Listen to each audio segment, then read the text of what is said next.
realize I did not have my mic on, sorry. I just want to say a couple words before we start. I failed to do this at our July meeting because we got a lot of questions last month on YouTube and on social media about we had masks off, we weren't social distanced, etc.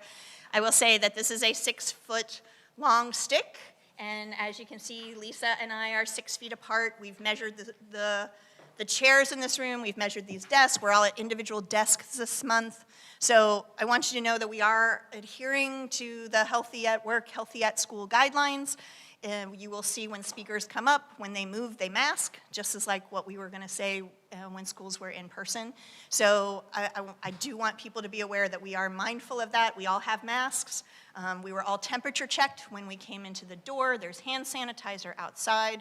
So please know that. It's hard to see that on the television or on YouTube or wherever you're watching it, but we are trying to adhere to all of those guidelines, okay?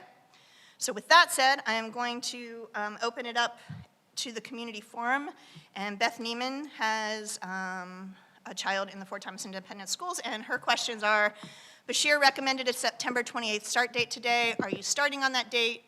Number 2, if so, is there a way to develop a workable new NTI program in that month? And 3, why hasn't NTI been considered instead of remote learning? Do you still want to speak? I mentioned to Beth before the meeting started, our first action item, for those who haven't seen, is an amended 2021 school calendar that has basically been added because of Governor Bashir's announcement this afternoon. So we will be discussing that further, but Beth, if you'd like to speak, you are welcome to. We ask people to limit their comments to 3 minutes as kind of a time frame. And if you want to come up to the mic, we just ask that you mask and then you clean off the desk and the area afterwards. Oh, 3 more.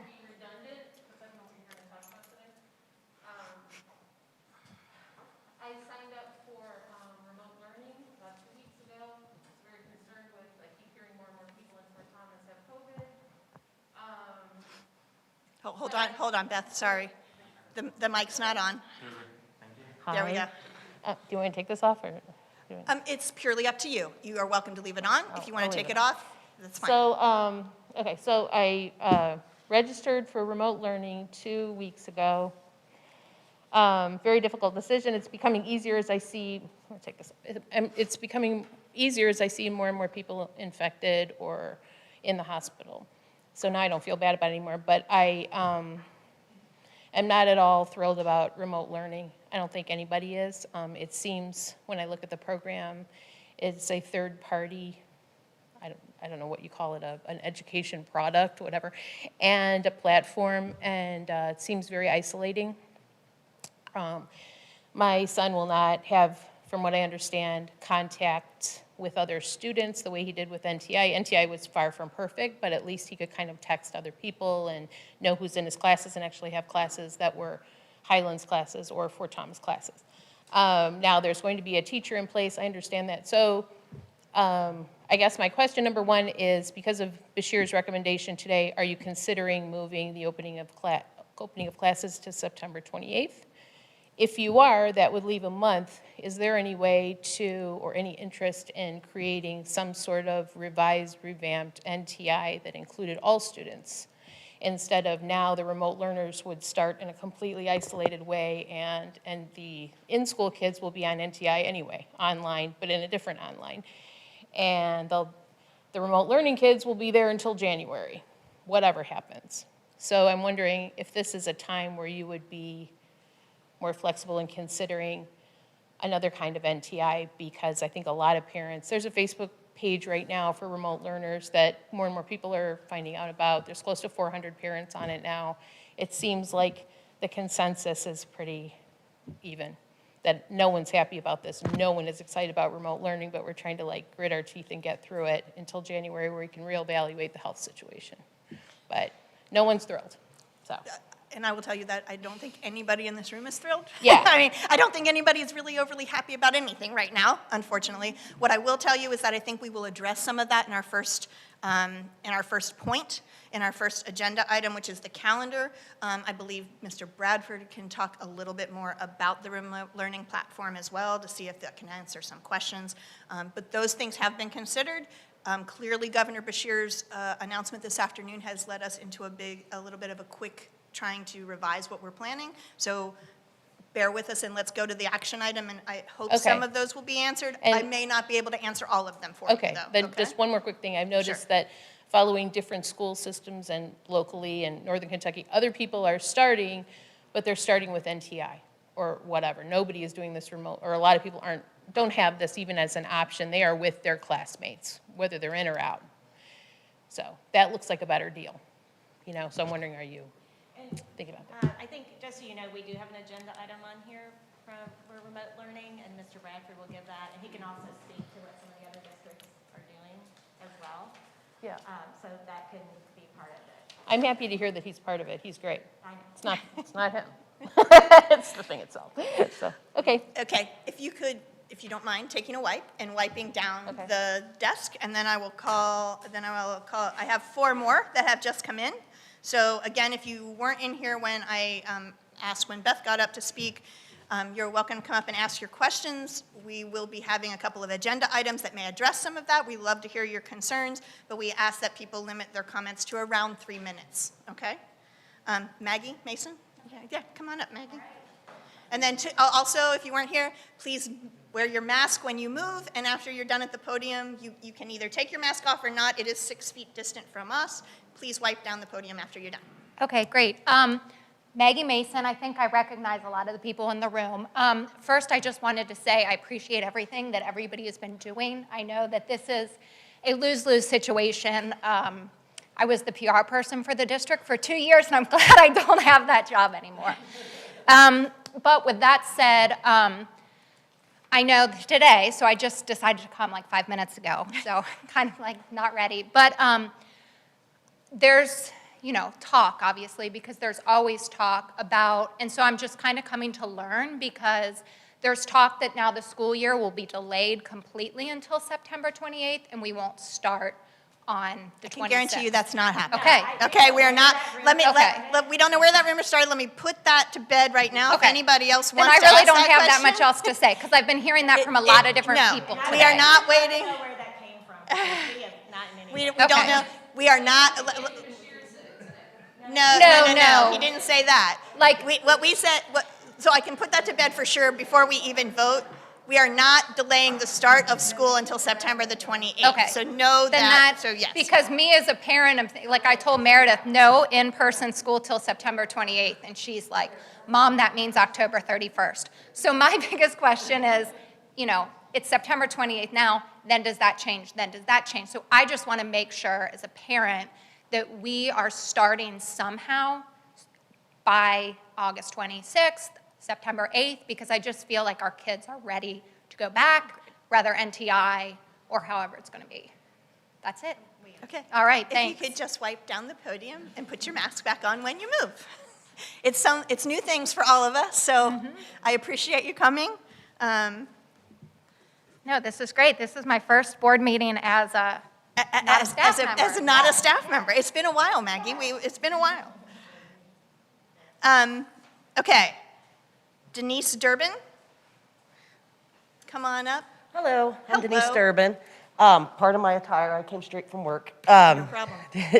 But I want to echo what Maggie said about, I know you all have put in a lot of effort and time and thought into this, and I think I'd like to rephrase my question. It's more of a, I guess 2 parts is, does the health department provide you all with very specific information like we see on a national level, like what the positivity rate is here in Fort Thomas? Not, I don't care what Covington is, I don't care what Alexandria is. And the second part, which is sort of related, is, I've been hearing for some time, again, rumors, I get that that's, I was in middle school once, I know how those work. But I've been hearing for some time that you all, as the board, had anticipated that this could be a possibility. I think we all did. And that there was already decisions made sort of in your head. I know you all are voting tonight on the calendar. But just that I think I'm looking for an assurance that you all are taking in information as it comes in, new information, because it's rapidly changing, especially with, the positivity rates and the, amount of, Northern Kentucky's not doing well now. And I also want to kind of echo what Maggie said. I also am looking forward for my kid to go back. I've been looking forward to that since March, and I just kept saying, I really hope this community acts like the intelligent, compassionate community that it is. And I can tell you I've been very disappointed in a lot of people's behavior, because I think that a lot of the choices people have made are what we're now seeing, is that our kids are looking at not starting a safe year or having a delayed year or whatever may happen. But I'm very disappointed as well, just because I wanted in person, but in a safe way. And so just that's kind of my 2 cents. That's not really the question, but. I'm going to let, do you want to let Jamie answer it, or do you want to take, do we want to answer that right now? We do have we are in constant, daily, Jamie Flaherty talks to the Northern Kentucky Health Department. We have had 2 Northern Kentucky Health Department members to our reopening task force. Okay. So they have been a part of every one of our meetings. So they are an active part of Jamie Flaherty's daily work. Do you want to address any of that, Jamie, specifically on the data, or did you hear?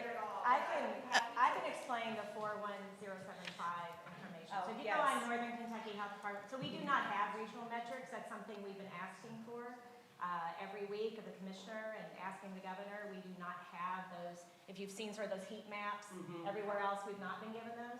You can go onto the Northern Kentucky Health Department site though, and the one number that we do have for the 41075 is the number of cases out of 100,000. So of course, we don't have 100,000, we have 16,000 in 41075. And it has been hovering around 4% or later, or lower. So we are much lower than the state average.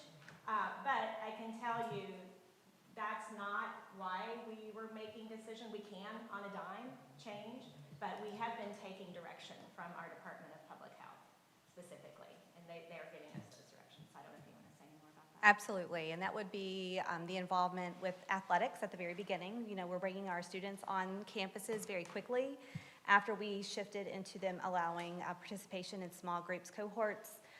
We're following that guidance, but the Department of Public Health and the Health Department have directly been connected with us in every decision that we make. To the point of, can we use library books? I said today, not until we talk to the Department of Public Health again, or the Health Department, so that they can give us guidance, so that we know for sure that we're following the most recent CDC guidance as it changes weekly. And you can see that even in our flow chart that we have posted on our website. We're on a 3rd iteration because it has changed with either times, a length of time, temperature, those kinds of situations. So we're making sure that we're connected. I think that I'm overly communicating with them, and I'm sure that they expect a call or an email daily from Fort Thomas schools, I can tell you that. Was there anything other specific about health? Just that, I don't, and this is not a criticism, because I really don't, I have no criticisms of the administration or Dr. Chesser. I think you all have done great. But I don't think, I haven't been getting that message, and I actually have been reading the emails that the more recent ones, maybe not through the school year, but, and I just haven't really been picking up on that. I know that it's glossed, it's an all-encompassing thing of, we're taking into guidance, but I haven't been picking up that message that you're being updated all the time, and that's part of the decision, and, the ever-changing landscape of Yes. the infection and transmission rate. Yes, so we may not have the actual positivity rate like we see it in other places, but they are communicating, and every time I do ask, they respond and give us the guidance that we need in order to make an informed decision moving forward. Okay, all right. Don't forget to walk down the podium, please.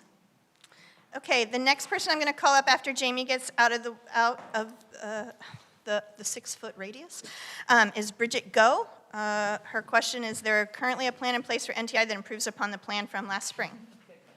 Come on, and I think we'll talk about it, but if you want to. Yeah, that basically speaks for itself. I, of course, am no fault for what happened in the spring. I think you guys had like some 48 hours to plan for NTI. But with that being said, I'm just hoping, with the announcement today, and I chose remote learning for my kids because I expected that it would be in and out of in-person and NTI throughout the year, and I just wanted the consistency. But I'm hoping that as much thought as you guys have put into the in-person planning has gone into an NTI plan because, you know, we all predicted if we could look in a crystal ball, maybe that it would come to that at some point. So that's kind of my question is, what is the plan for NTI? I think we'll have a little more data Yeah, as the meeting absolutely. goes on, if that's okay. I hate to keep pushing people to it, but I want everybody to have their chance to talk. At the end, yeah, I get it, for sure.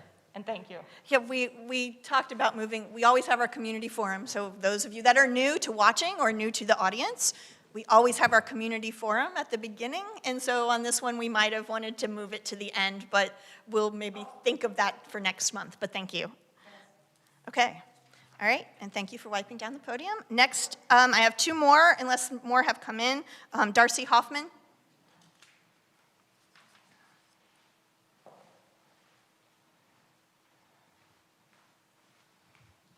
And we did receive your email this afternoon. So. Yeah, thank you. Well, I will keep it brief then, but I think that is really what I'm here about, which is sort of the plan B, regardless of whatever our plan A is. I was totally on board with our plan A to go back in person, but even then, even before today, I think the thing that was always nagging at me is, what's the plan B for the plan A? What happens when someone shows up at school and has a temperature? What happens when they are sitting next to the person who gets sent home? You know, you could conceivably have to quarantine yourself 7 times in a semester. And so I was just worried about that continuity of learning. So for me, I think the things that are most important are, you know, I am not a huge proponent of NTI. What I really want is RLTI, which is if we can't go in person, I want remote, live, real teaching by these lovely people that I know in this room every day like they were going to class. If your class is at 8, your class is at 8. If your class is at 9, your class is at 9.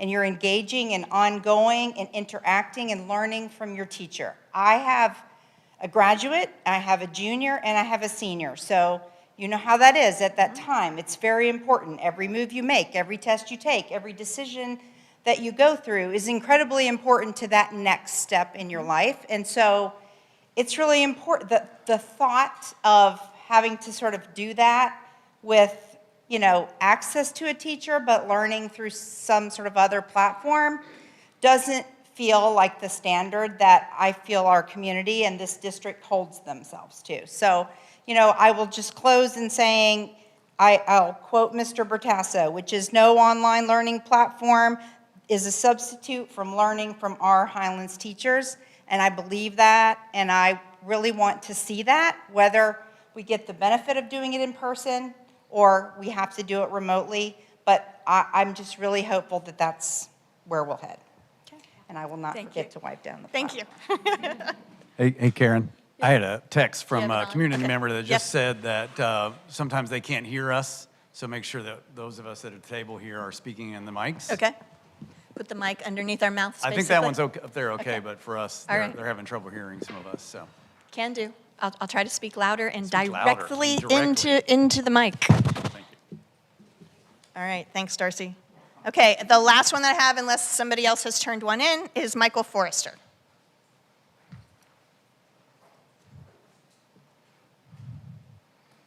Wipes are there. Thank you, school board. First of all, let me say, I don't envy the job that you guys have to do right now. This is really, Thanks. really hard. Teachers, I also don't envy the job that you have to do.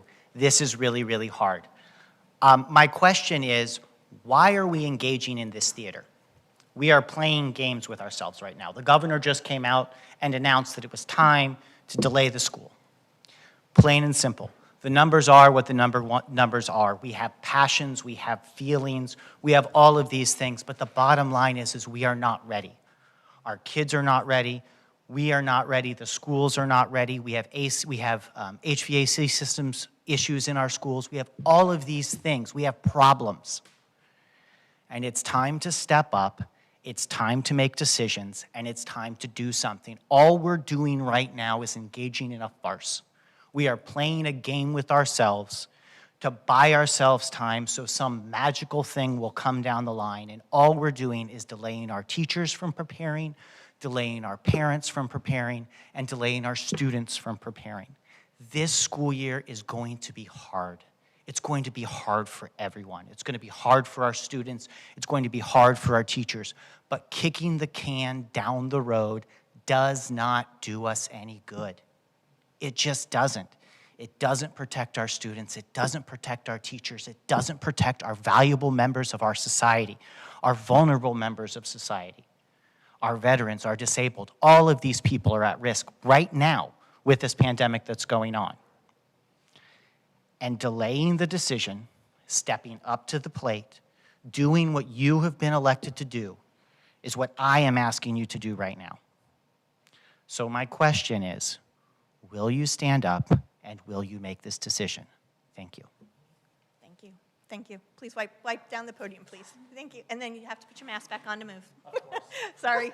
Move your mask. It's not easy. It's not. It's new. It's not easy. It is not easy, and it's new things for all of us. So, but thank you. Thank you for your passion as well. Okay, I think that is all that I have from a community forum standpoint. Jamie, is Jamie out there? Is that it, Jamie? Okay. All right.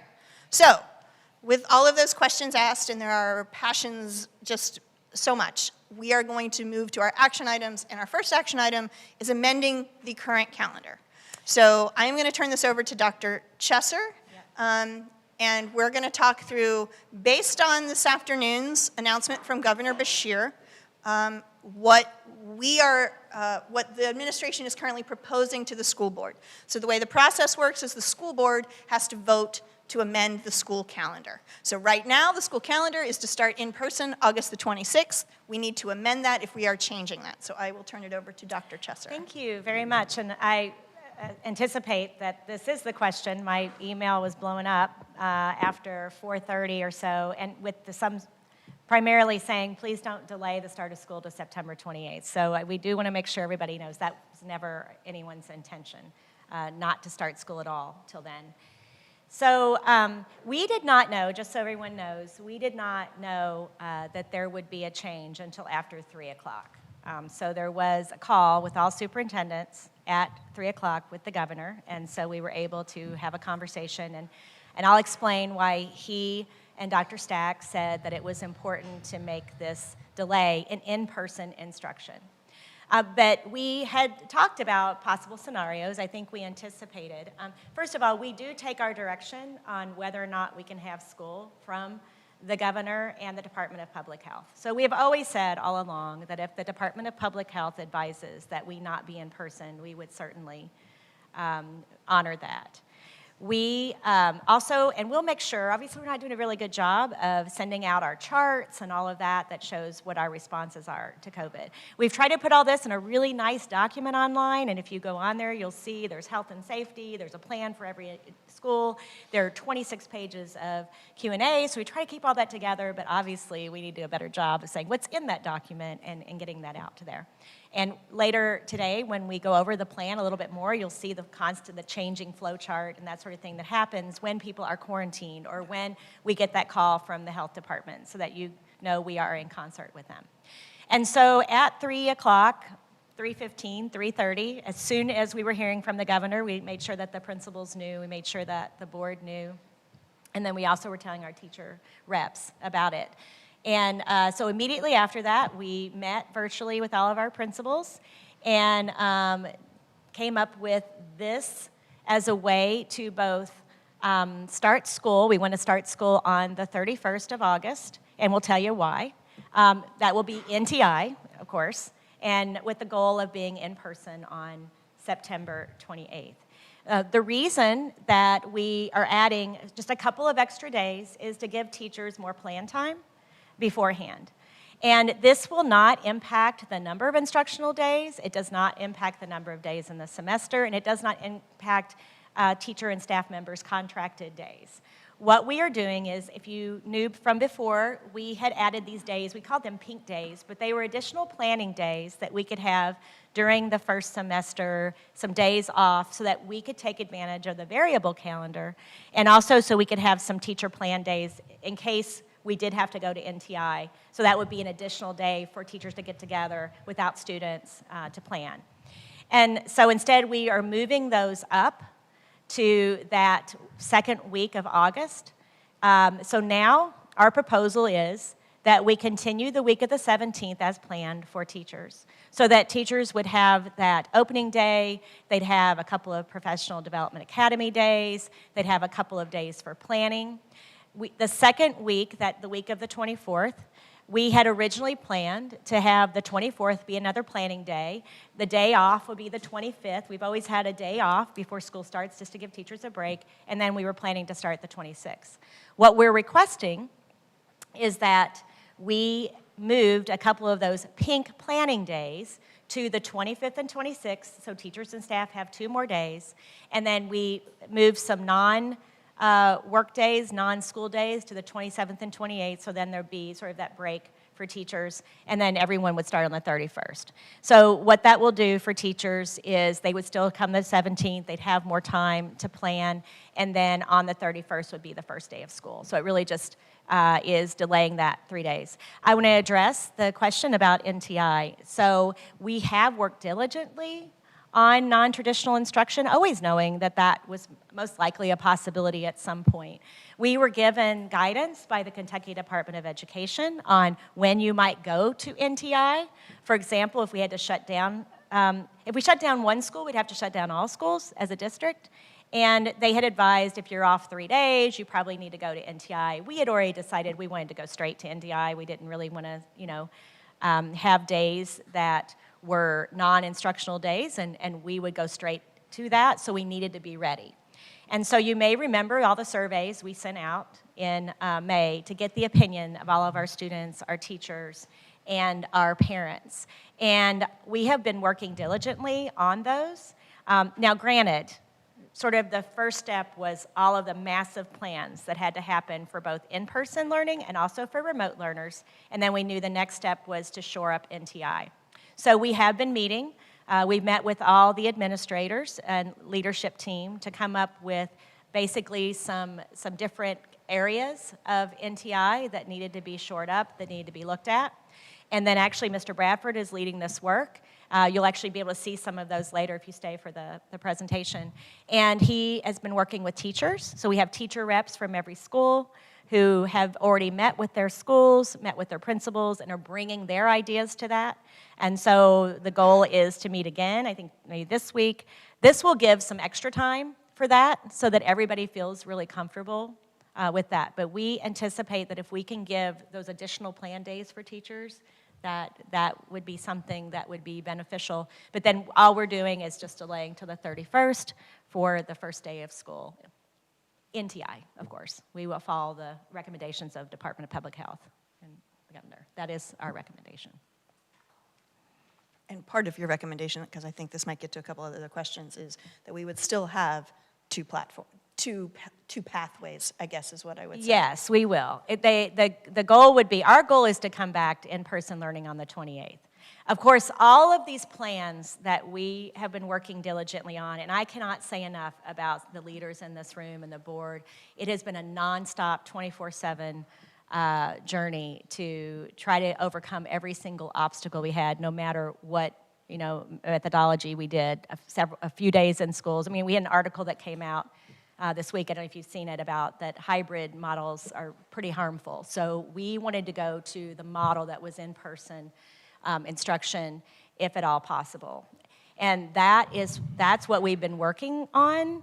And no matter if we were in person some of the time or all of the time, that's a ton of work, from thermal scanners to sanitation to keeping kids in small cohorts, different entries, different times for entry, doing, our schools are doing some blended learning station rotation models, different schedules. I mean, it's been huge. But if anybody could do it, it was this crew here with our teachers and our administrators. And so we've been working on that, and the goal, that's work that we needed to happen, because our goal would be, as is the governor's goal, for us to be back in person on September 28th. He and Commissioner Stack explained today there were really 4 things that they were looking at. It had nothing to do with any particular metrics or meeting a certain metric. They were concerned about that, yes, we had a decrease in cases, but the positivity rate was still higher than they like. They didn't give a certain number. They were concerned about more children, I guess maybe being out more, getting it, and are they spreading it? They were also concerned about, you guys help me out here, Bill or Jamie. I know one of the big ones are the vacations. This is a real problem in our state, and that is people going on vacation to some of these areas that are hot spots and then coming back. And that's what they're seeing is, if we can get that down, if we can get people to stop doing that, we feel like that's a decrease. The other one is seeing what's happening in other states, especially those states that aren't following any rules, but learning from them. And it's from these and this idea of starting and stopping and starting and stopping that he has asked that we wait a month, basically. It's 22 additional instructional days, I think, before we would, that 28th. And so that is the goal, to get back on the 28th in person. And so that is why we want to continue our students. We have 91% of our students are doing in-person instruction. And so that is which is very high. Other districts are in the 70-30 or 80-20 or maybe that sort of thing. And so our schools have developed everything around that 91%. And when I mean that, I mean their spaces, their groupings, and that sort of thing. And with the idea that things will have to be changed in January if students come back, and they completely understand that.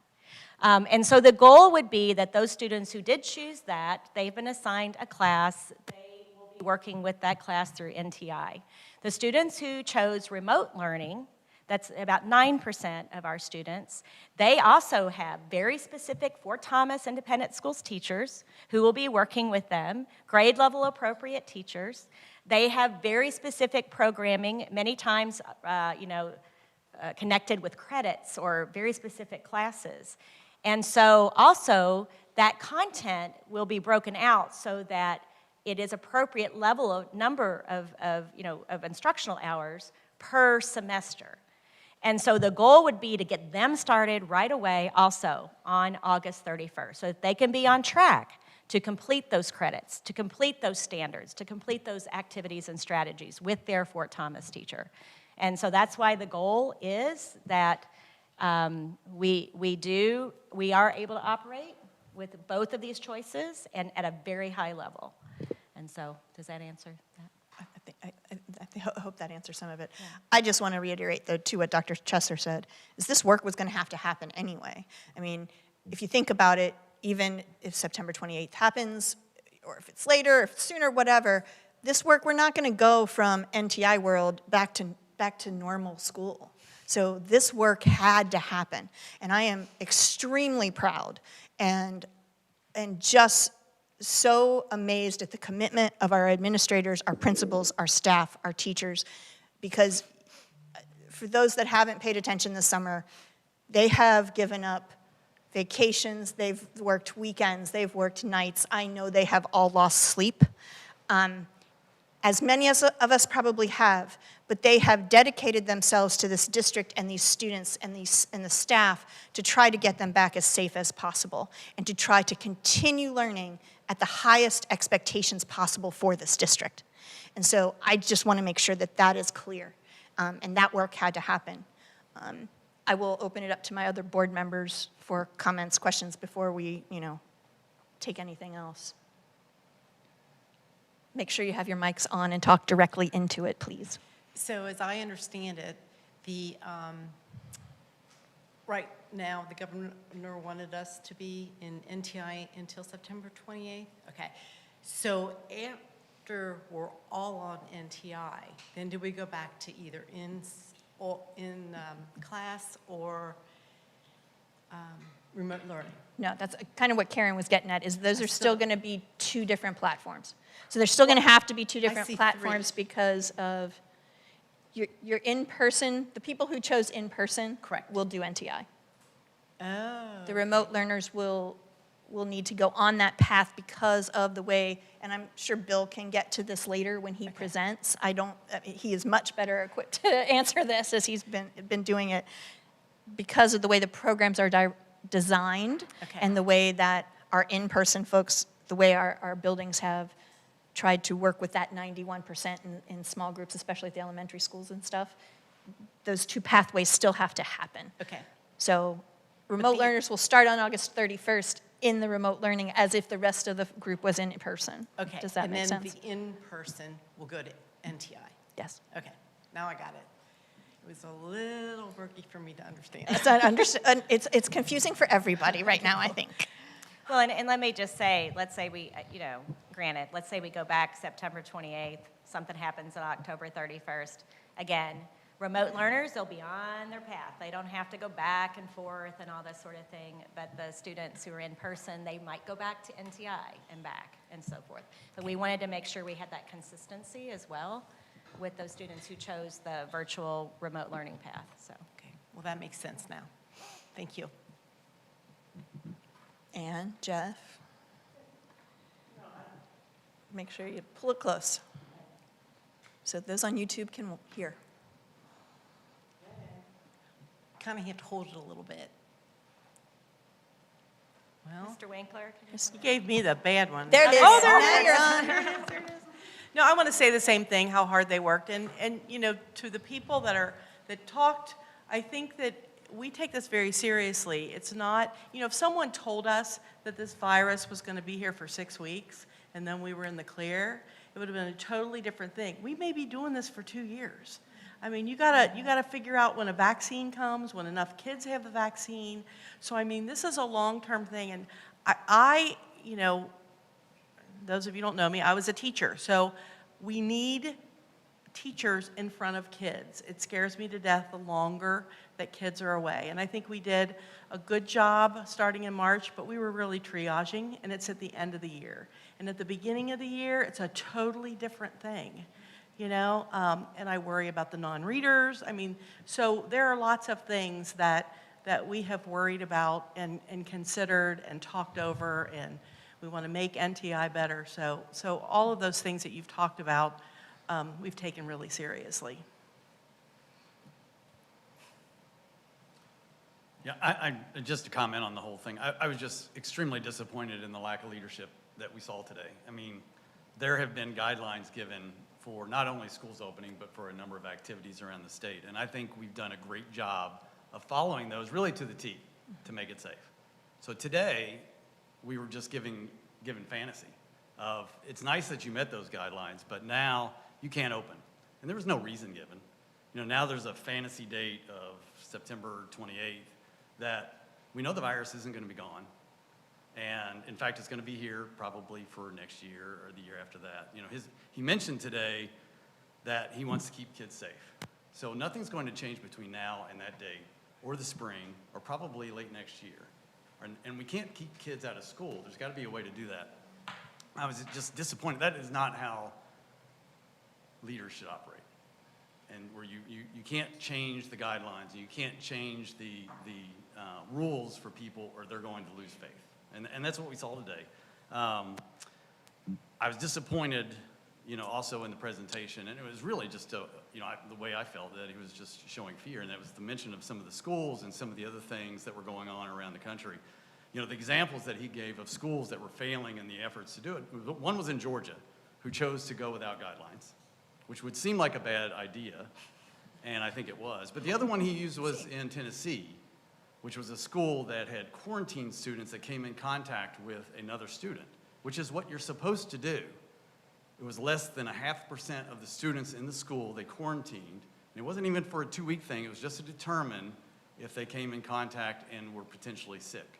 So that is the way the quarantine process would work, which would be the same way it would work here if that scenario happened. I think we're lying to ourselves if we don't think it's going to be in the schools. You know, I think it's going to be, but we have to make ourselves safe. That's why the masks are there. That's why the 6-foot distancing's there. I was just disappointed in that. And then my belief is the kids have to be in school. We've got to figure out a way to do that. That should be the belief as well from the state and our commissioner. And I heard none of that today. There was no mention whatsoever of the well-being of the students or the families that are now not going to be in the buildings and not going to be in front of the teachers. I think that just said a lot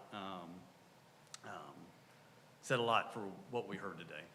And then we quickly moved on right after that. The next sentence was, we've got to figure out a way to get our incentive checks in the state. So I'm just not even believing that there was really a focus there to get the kids back in school. I hope it's the 28th. I don't have a lot of faith that our governor is looking at that. I'm not in favor at all of delaying it. I think the kids should be back in school, but I'm also not in favor of putting our district at potential of liability. So I'd vote to do this change in the calendar, but I'm not happy about it, and I think a lot of other people are not happy as well and believe that the kids need to be in school. And I think we're ready, and I think we've shown we're ready, and there was a lot of work that people put in through the summer to make sure that was ready. And if there's more rules, then show them to us. But I heard nothing today to say we need to do this extra to make sure that we're ready. And that didn't happen. That's my rant. It's fair. And I think Maggie said it earlier. This is lose-lose, it feels like. I mean, like we when we talked back in May, and we had a lovely graduation as a drive-through graduation in the parking lot out here, I don't think any of us thought that we would be in this situation now. We all thought kids need to be back in buildings, right? I mean, I've heard enough stories of students that are either losing executive functions or we can't kid ourselves. This community is not all moms and dads that get to stay home with their kids and work from home. And it's not all situations that are rosy. And I think sometimes we kid ourselves about that in Fort Thomas because of who we are. And so we do have students that are in situations that might not be ideal.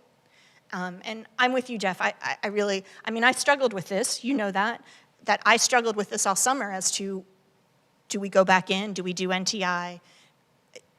I'm really a believer, and I do not currently, I'll be honest, I don't currently have kids in the district. I'm an empty nester. But if I had kids in the district, I would have voted to put my kids in school. So I am hopeful that, I think we got to hold on to hope, right? I don't think any of us can give it all up right now. So I got to be hopeful that hopefully between now and September 28th, we can also work to convince the governor that we have done a really good job to do the guidelines, that our principals and administrators have worked very hard to get small cohorts of students in classrooms, and that these kids can get back in front of teachers. But I also know that we have worked very hard on NTI as well. We took the survey information to heart, and we know it's got to change. To Ann's point, we were triaging in March, April, and May. My hope, and I know, is we won't be triaging on August the 31st, but it will also be a little more difficult to start a year when you don't know the kids, whereas in March, as we know, you had a good chunk of time to know who the kids were and what their traits were and where they had strengths and weaknesses and that kind of thing, and that's going to be a little bit harder on our teachers and our students and parents. So Yeah, I would say I'm hopeful as well, but if the imaginary line moves again, I don't know that I would go with his recommendation the next time, unless there's a clear reason. I got nothing today. We're moving because, I don't know, because KEA asked? I don't really know. And it's a valid point. I guess what I would ask this community is everybody needs to do their part, right? Hopefully between now and September 28th, we can also get some regional data. Like we've been asking, I know Jamie's been asking from the get-go of this, like can we get regional metrics? Can we get regional positivity rates for 41075? That can we get to that point where it is not an all or nothing, that it is a regional decision? It gives us some time to work on that end of it. I don't know, anybody else have any other questions? And if not, I need a motion and a second to approve the amended 2021 school calendar. Second. All those in favor, please say aye. Aye. Opposed? Okay. August 31st for students remotely. Okay. On to Johnson Elementary replacement project. We have a lot to do with that tonight. If anybody's driven by, it's quite the large building right now.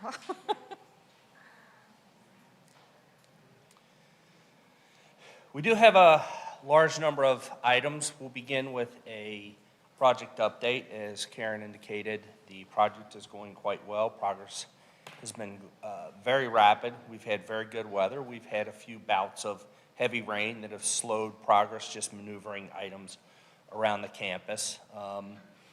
I've gotten a lot of positive comments. A lot of people are surprised by how large the building appears.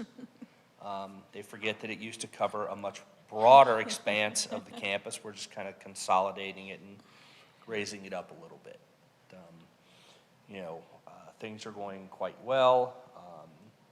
As you'll see when you authorize the pay application, a lot of work has been done. I did mention last week that Joe and Emmett Hayes are working with Matt Morrell and Dan Brooks on some, I don't know if I'd use the word issues, but some concerns they have about some of the roof work that's been done. So they actually removed payment for the roof work from the pay application. It's a good thing Brad's not here. I know. He may be watching, and Joe's probably going to get a text within 30 minutes. Right. So, but Joe, had questions about it, brought it to Matt, asked Emmett to come over and take a look and make sure that he agreed with him. He did. So they're working on it.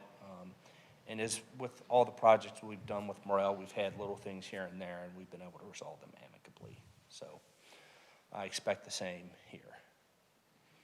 So any questions about anything you've seen, anything you've noticed? No, it looks great. It does. But it does look really tall because you had that old 69 building that was basically one floor. So that whole area is so much taller. And then if you go down the side street and you look from around the back, in the back, it's because that underneath that one part of the building it's cut into the hill it's a lot cut into more the hill, than the other right. building was. So, right. but it's going well, and we're still on track at this point for our being on time. Good. And moving in over the summer. If anybody doesn't know, to Jerry's point, we will move in next summer. We had hoped to move in this school year, but due to many things going on, that is not going to happen. So the goal would be for students to be in the new Johnson in the start of school 2021. And hopefully we'll all be in buildings by then. So, okay, it looks great. I'm very excited about it. So right. we move on to an action item of an approval of an agreement with the Fort Thomas Education Foundation. As we've talked many times, there are some things that I think a lot of people would like to see included in the building. And at this point, there are 5 large dollar items that would enhance the building. A gymnasium entrance, memorial plaza, terrazzo flooring in the corridor and cafeteria, the entry corridors, some protective wall coverings in the corridors. We try and do that in all of our buildings to protect the drywall. Decorative millwork and carpentry in the common areas, and then changing some ceiling tiles out to a woodwork tegular, which will look really good with the millwork and carpentry that's being done. They kind of go hand in hand a little bit. So it'll almost look like the ceiling tiles have that wood effect to them. How to fund those? Well, the Fort Thomas Education Foundation has had a fundraising campaign ongoing, and at this point they're willing to enter an agreement with the Board of Education to release $575,466 in funds so that we could do those 5 upgrades. they have approved this and have signed, and it would require you all to take action and agree, and then Karen could sign. Then I sign. The only thing I would note is we need to make sure both amounts are the same. I noticed in the first line. I saw that. So- I just, It's the 575, 466 is the right number. I just want to make sure. So Megan and I will probably have to re-sign it, but we should Yes. approve it for the 575, 466 in the motion, Peggy, just so that's noted.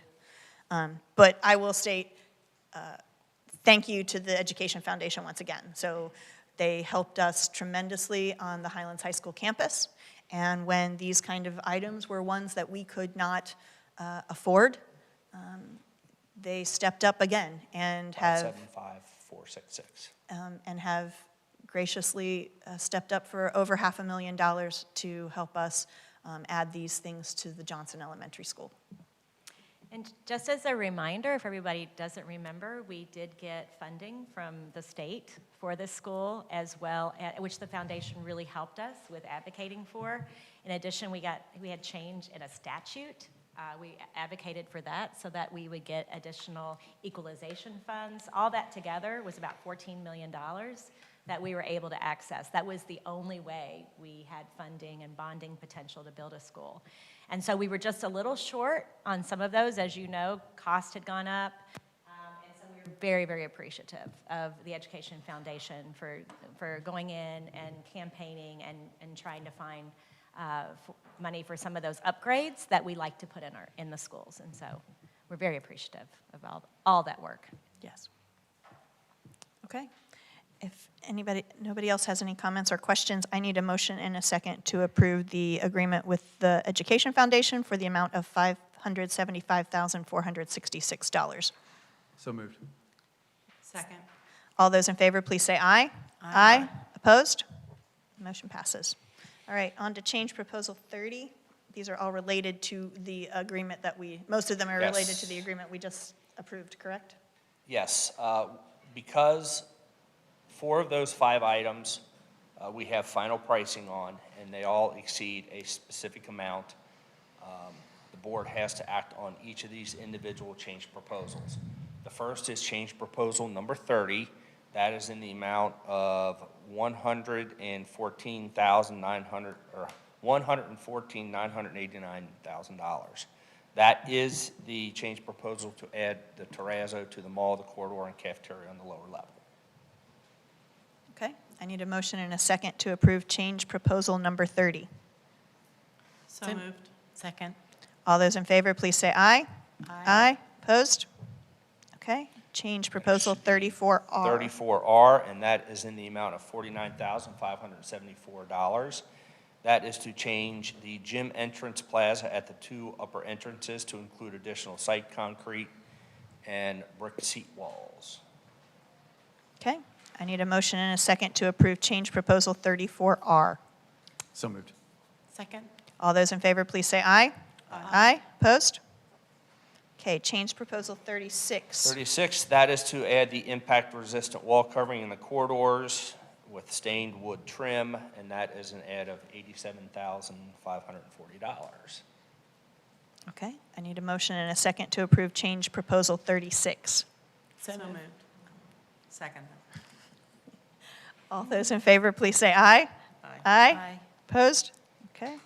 And change proposal 37. This is to add wood bands, decorative window and door surrounds, graphics and letters, wood columns at main entry, and wood column and solid surface desks in the media center for $198,650. Okay, I need a motion and a second to approve change proposal 37. So moved. Second. All those in favor, please say aye. Aye. Aye. Opposed?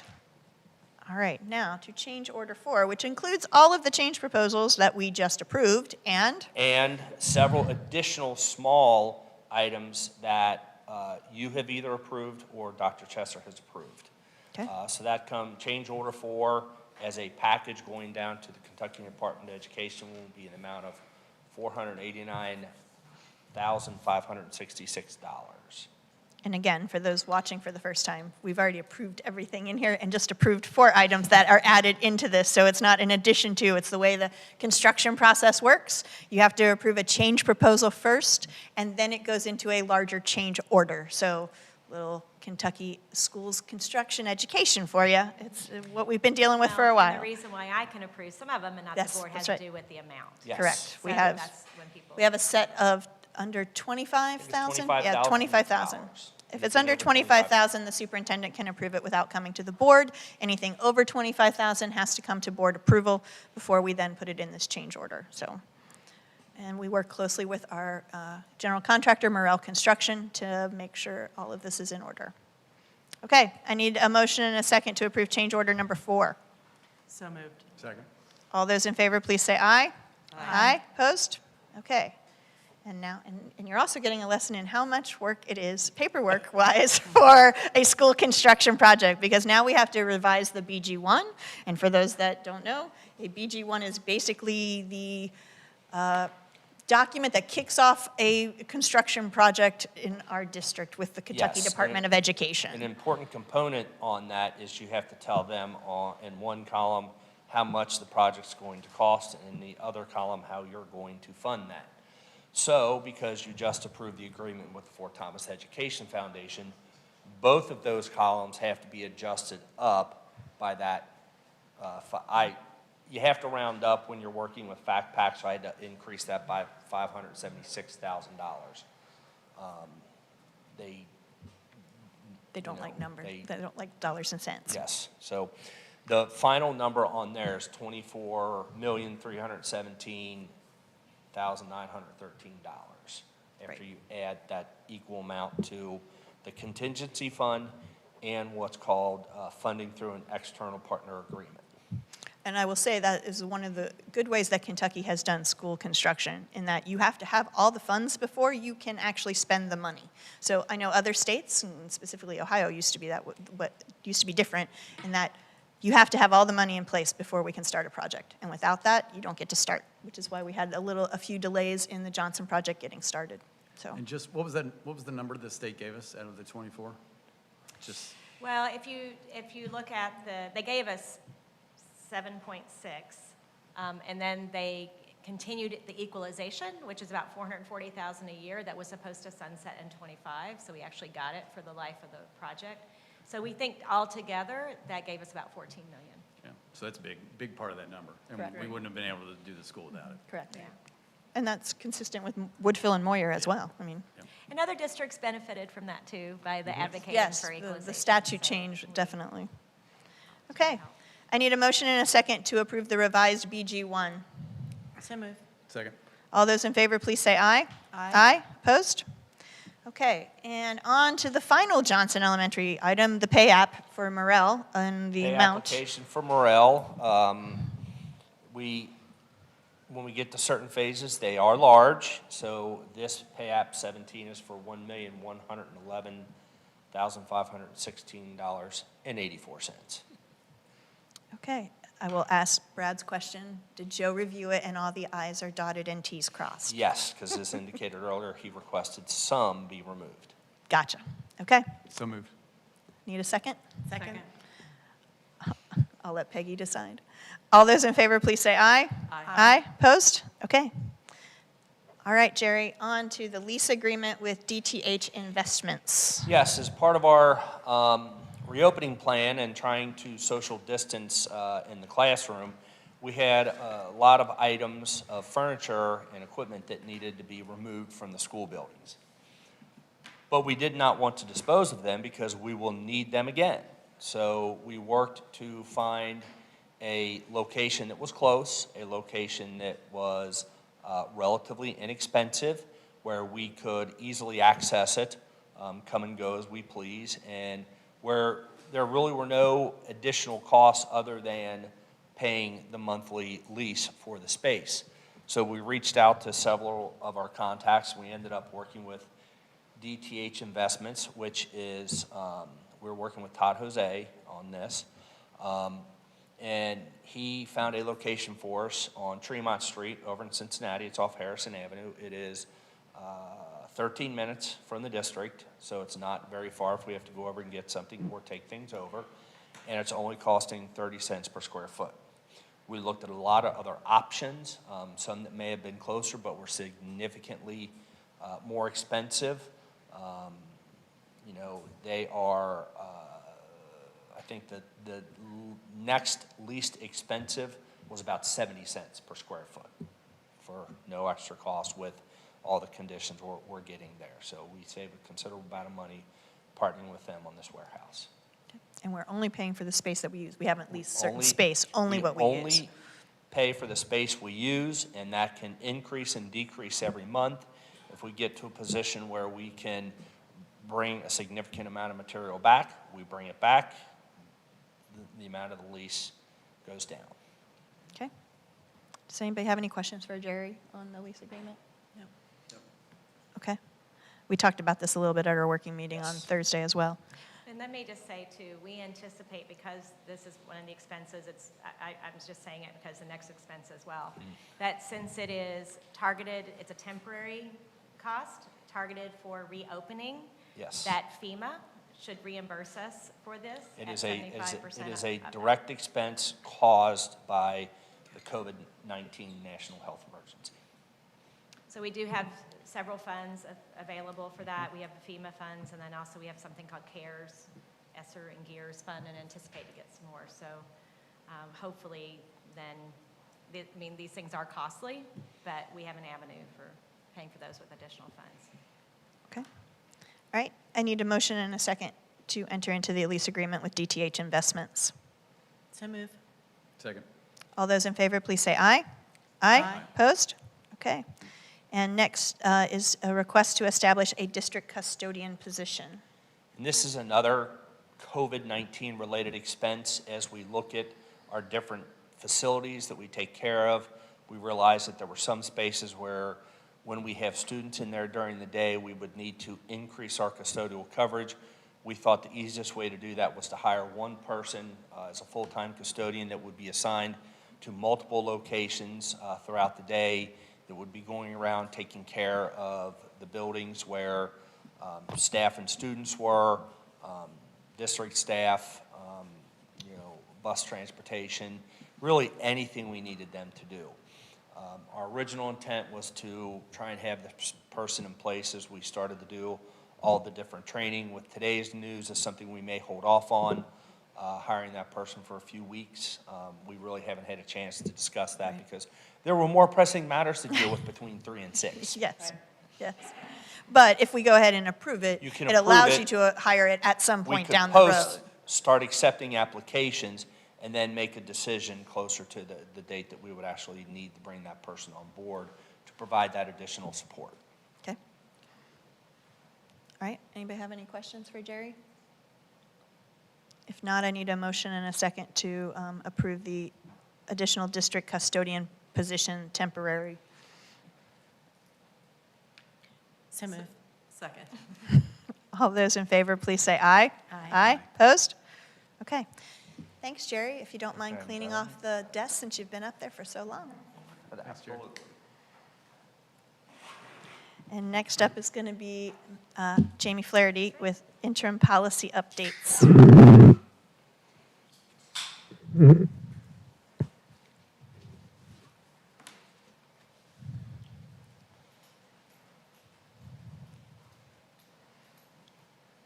Good evening. We do have recommendation from KSBA, who does provide legal guidance for us with our policies. This is outside of our normal board update because we just completed those the last 2 months. But this was an outstanding matter that they had not settled at the time. So it's related to Title IX, sexual harassment. And if you recognize in our current board policy, we have that collectively added with harassment in general.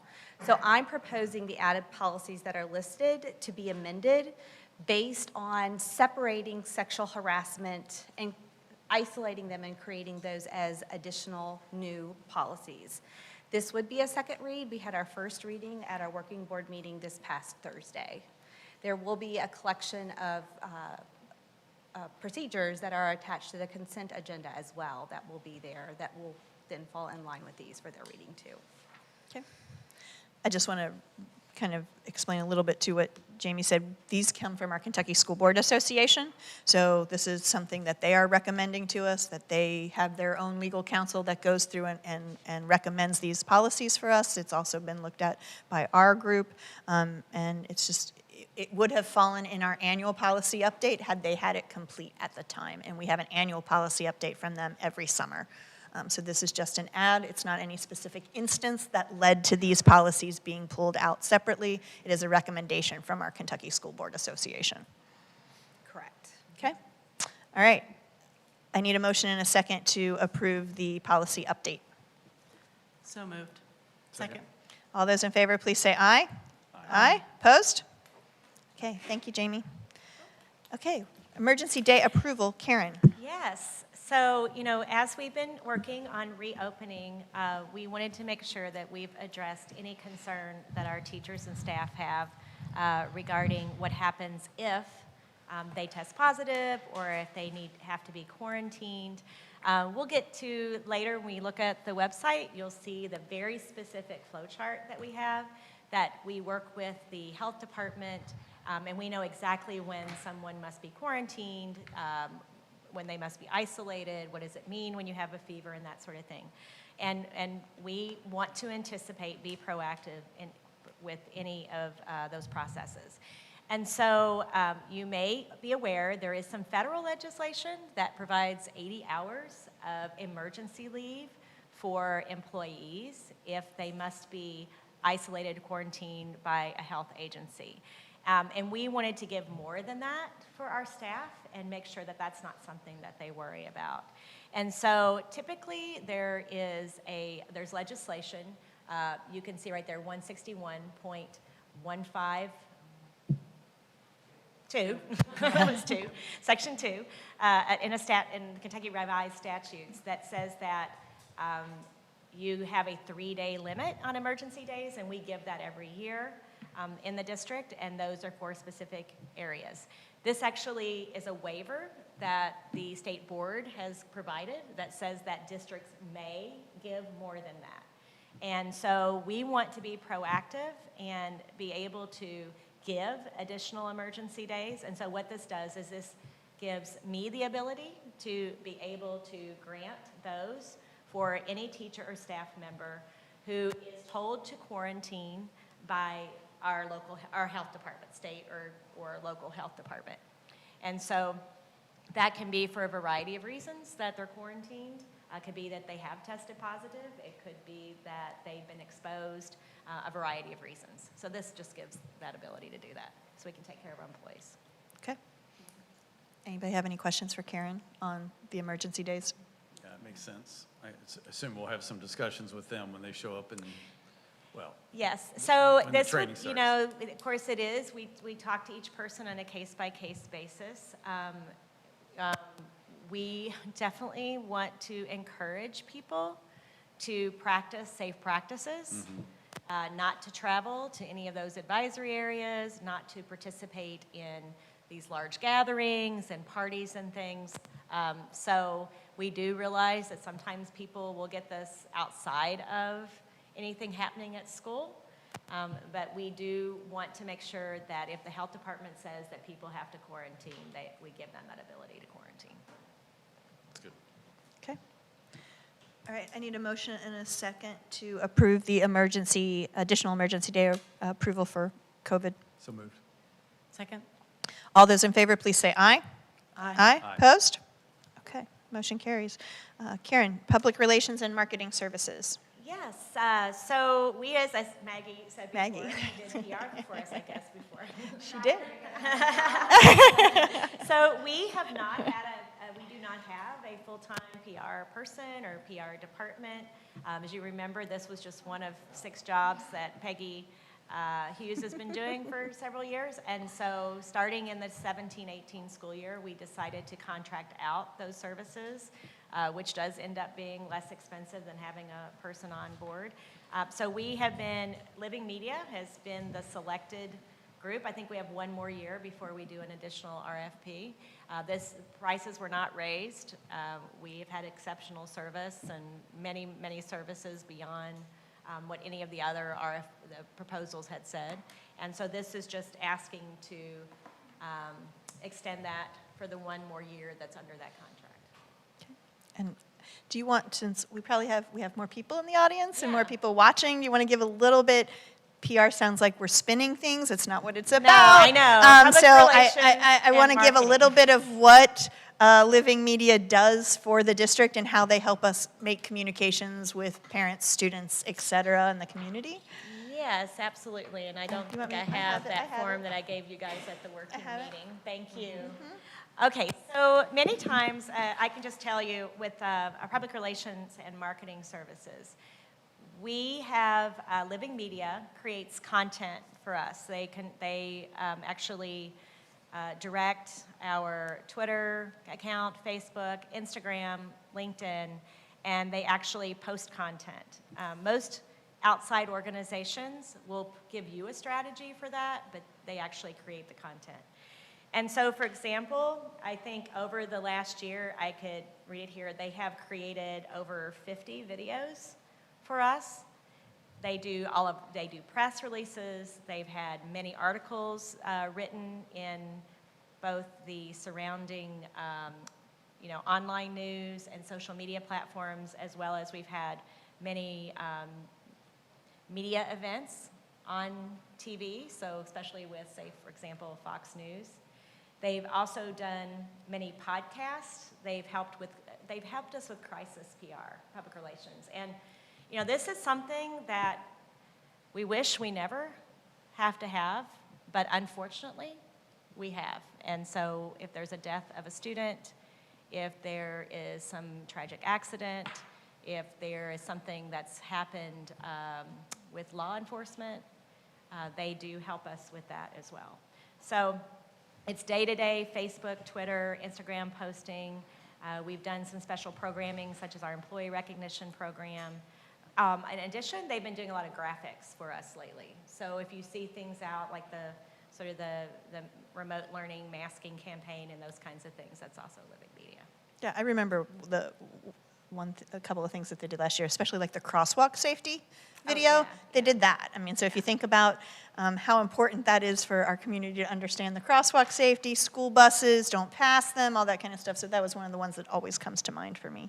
So I applaud Mark and Living Media. I think they've done a great job for us, and they work tremendously well with all of our schools and our central office. Will you remind us what the current pricing is? Is it 41,000? 41,000. Okay. Yeah. And there are no limits. I mean, I will say that too. I feel a little bit bad about that.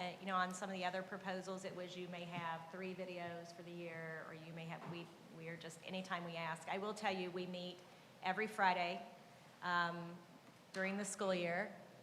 We've been meeting sometimes now, every Friday, and have a strategy session. There's several of us that meet and say, this is what we need, this is what's on track, please, if you can go, for example, the high school, when we are always doing the signing events, they cover that and do the live stream of that. So we try to keep all of that on the calendar, and they've been extremely responsive. Does that include traditions or? No, that's a separate one that's you'll separate. get. You did that We did that back in June, April. I couldn't remember. Publishing, okay. Yeah, I'd agree. I think Mark Collier and his team do an awesome job there with communication. So, I mean, back when I joined, there really wasn't any communication. So it's good. And I think, the nice thing about Mark and his team is that they're always open to working on things. I know the one speaker that spoke tonight said they weren't sure.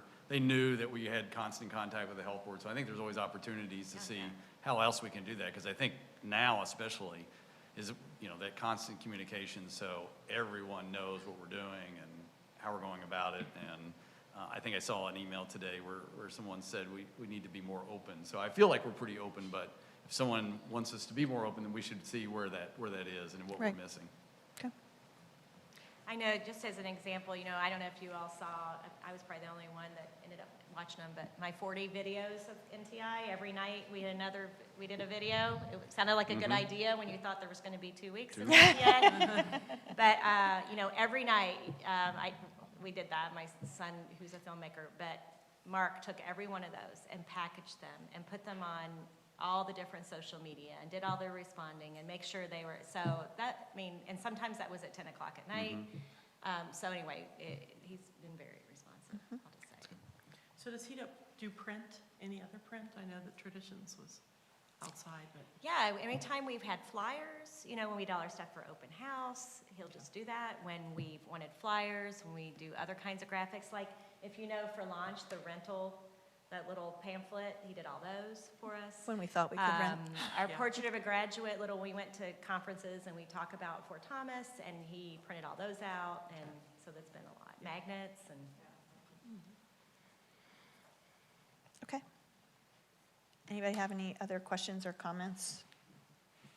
No. If not, I need a motion and a second to extend the contract through August 2021. So moved. Second? All those in favor, please say aye. Aye. Opposed? Okay. Mr. Bertasso. Request to establish high school secretary position.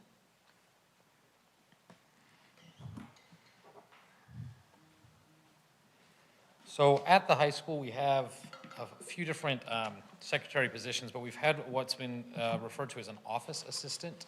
And the office assistant does a lot of the medical and the nurse medication, et cetera, things that kind of pop up during the day, but also does a lot with our attendance, does, helps with the reporting and all those other kinds of pieces. So taking our different job descriptions that we have for our different positions, there's a number of things that kind of have to be shifted around and rewritten. We'll need probably to have them all sit down to really fine-tune the job descriptions, but the office assistant really aligns somewhat with the middle school clinic secretary as far as the responsibilities of all the nurse office kind of things, as well as the attendance. But then our front, assistant principal assistant, that position has changed quite a bit over the last 2 years at least, with Senate Bill 1 and now with any of the COVID responsibilities that'll come up as well. So we're asking or proposing that we make that office assistant to function more as another assistant in the administrative assistant type position, so that we can have basically three. We'll have the clinic, the assistant principal, and then the counselors each have a secretary, administrative assistant. I'm not sure what title we're using. We'll at this work point. on the title. But those are some things that just the overwhelming responsibilities that continue to be added onto one position need to be spread out. But in order for them to be spread out, we feel we need to change that position from an office assistant to a similar position that we have at the middle school and at the high school level. Matt, do you think, I know you said getting them four to sit down and kind of go through, do you think you would foresee changing the job descriptions of any of the other ones to align them as to how the work is actually happening? So there's a number of things that have changed over the course of the, what did we decide? These were approved in 88, Yeah, 98. 1998, when you said that on Thursday, I 08. wanted to roll my eyes. So there's quite a few things that have changed, and some of those things are automated, some of those things are automated, but someone has to run it versus someone typing up the whole thing. There are things that have shifted from one office to another just because of a lot of times because of the reporting responsibility, who's responsible for giving that information to either the state or central office. And so there are a number of things that have kind of changed. There are also some roles that have to be done by my assistant during the summer because nobody else is there. And so despite it being maybe the counselor office role during the school year, it then becomes her role during the summer.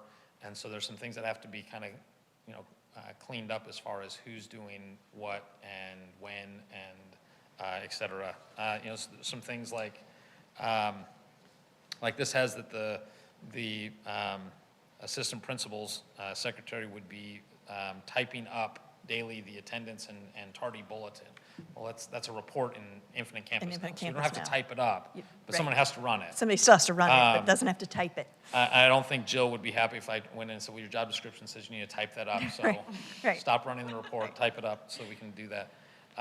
We've moved, I mean, just little things. Even we've moved the mailboxes from one office to another. Right. So that's not the responsibility of someone now to accept the mail.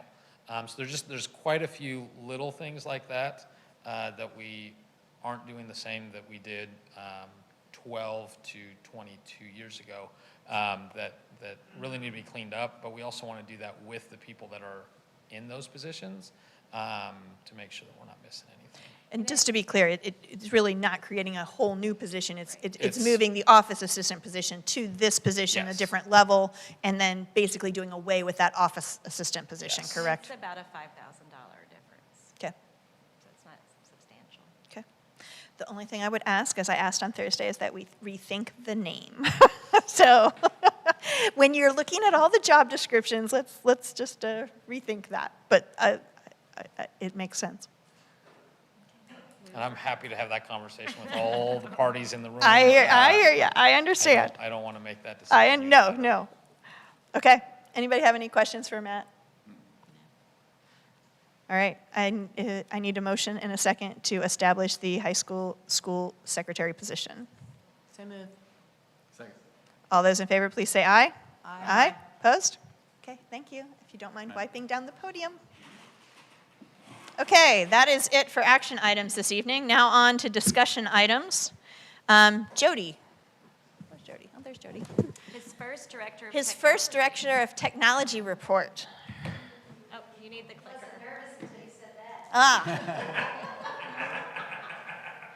Also, I want a mask, Matt. I like those masks. Welcome, Mr. Johnson, in your first job. Did Dr. check? She did. There we go.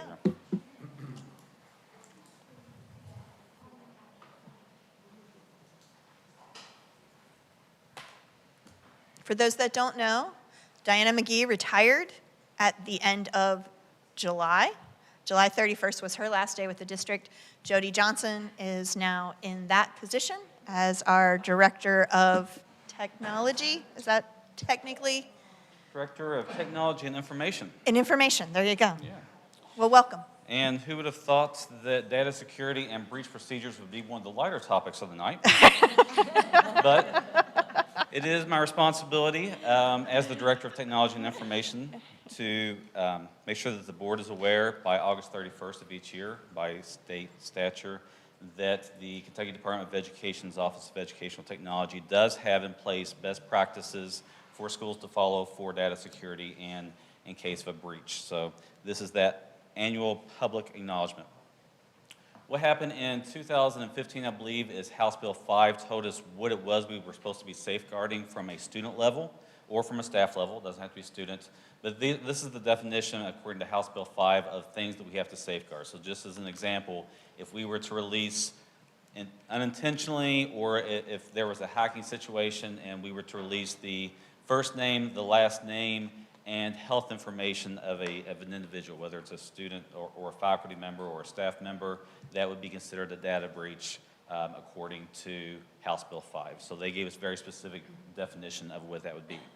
That same year, House Bill 232 also gave us information about what vendors are responsible for safeguarding in terms of student and staff data. So for example, if a vendor is going to work with us, if they're going to partner with us as a school district, they have to sign off saying that they are going to keep student name, email address, postal address, phone numbers, or any documents or photos relating to students that has to be safeguarded in some way. We're not bound by only those two House bills. We still have FERPA still in place, so we as a district can decide if information does get out. We can still decide that's a data breach, even if it doesn't follow those other two House bills. So when we're talking about FERPA, this is us determining, if the date of birth and place of birth, if that can somehow link that information to a student outside of the building, then we would still consider that a data breach. Fortunately, we're not alone in terms of our security at the state level. The state, our networks are connected directly to the Office of Educational Technology. They do vulnerability scanning for us. They have Active Directory and group policies, which help govern some of our email systems. For example, just recently, I think it was in February, the state pushed out a group policy that required all faculty and staff members to change their passwords to minimum 15 character passphrases. So that was a safeguard that the state pushed out through group policy. So that's just one of the extra benefits that we have. Private IP implementation helps safeguard our network here. You can see that they have a centrally managed firewall that they manage for us so that we don't have to do that, and they also provide us standards. Above and beyond that, at the local level, we make sure that any piece of information, such as our student information system, we make sure that that's governed off in a way that only the people who need information get information. So principals might get one level of information, teachers might get another level of information, students might get another level of information. It's not just every system is open. It's all governed off to make sure that we have the right roles and rights and permissions. We do not maintain staff passwords anymore. That is a change over the past year, and that was for data security purposes. We still do training for faculty and staff in state school modules. We remove user accounts for people who are no longer in district. That is something that the state advises us in their best guidelines. And we have physical security of our network components. In order to get to the networking components at our schools, you would have to go through a locked door, 2 badged access entry points, and you'd have to go through a security camera to just get to our networking points. Current and ongoing practices, we are implementing the best practices guide provided by KDE, so this is your assurance that we are doing that. When we do meet with vendors, when we talk with vendors, when we sign contracts with vendors, we make sure that they are following the Children's Internet Protection Act, which is a federal regulation, and the Children's Online Privacy Protection Act, or COPA, which is also a federal regulation. The biggest risk factors that the state tells us to keep ongoing, making sure that we're keeping devices safe, because we can have the most secure network, but if the device is stolen and is not password protected, that could be considered a data breach. So we make sure that we have passwords on devices, we make sure we encrypt sensitive information.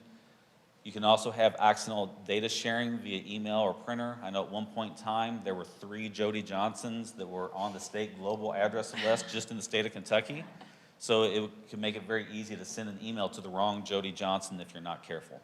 So that is something else we have to make sure that teachers are aware of and be vigilant about that. Just printing information to the wrong printer can also be a data concern. So those are the types of things that are considered risk factors that we make sure we educate our people on. One of the biggest things is phishing and email spoofing. This is an example of an email that was sent not too long ago to, it looks like it's from Matthew Bertasso, but it's actually from school principal asap@gmail.com. These are the types of things that we sometimes get in our inboxes. And most of the time, our teachers are savvy enough to notice those types of things, but some of them are more sophisticated than this and are more difficult to catch. Usually when we have issues, it's because we will have younger students who might not be quite savvy enough to catch these types of things. So again, ongoing practice. You notice the nice little red warning bar there. That is something we implement at a local level, catching that this probably is not actually from Matthew Bertasso. So we put those types of safeguards in as well. But phishing right now is probably our primary concern. If a data breach occurs, the state mandates within 72 hours. If we suspect it is a data breach, we have to contact the Department of Education, the Attorney General, the Auditor of Public Accounts, Finance and Administration Cabinet, Kentucky State Police, Department of Library and Archives, and the Commonwealth Office of Technology, if we suspect a data breach has occurred within 72 hours. We have to provide a reasonable and prompt investigation, and then within 48 hours of that investigation, upon completion of that investigation, we have to report back to those agencies. If there is a data breach, we have to let everyone who was involved know within 35 days. Obviously, we would do that as soon as possible, but the state regulation states 35 days. And if more than 1,000 individuals have been affected, we do have to notify nationwide consumer reporting agencies by state regulation. The last thing I want to go over is directly from the Data Security and Breach Notification Best Practice Guide from KDE, is that there's no guarantee that implementing all these recommendations will remove 100% of the risk. but each district is encouraged to implement the recommendations that it believes are the most helpful given its perception of risk, which I can assure you today is what we are doing. Okay. Questions? Any questions for Jody? Welcome to the job. Thank you. I think I nailed it. What do you think? Absolutely so. Don't forget to mask and wipe down, please.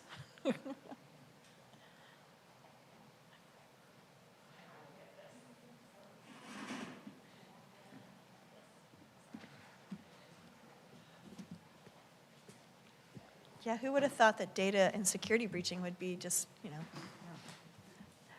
not the hot topic, right? Okay.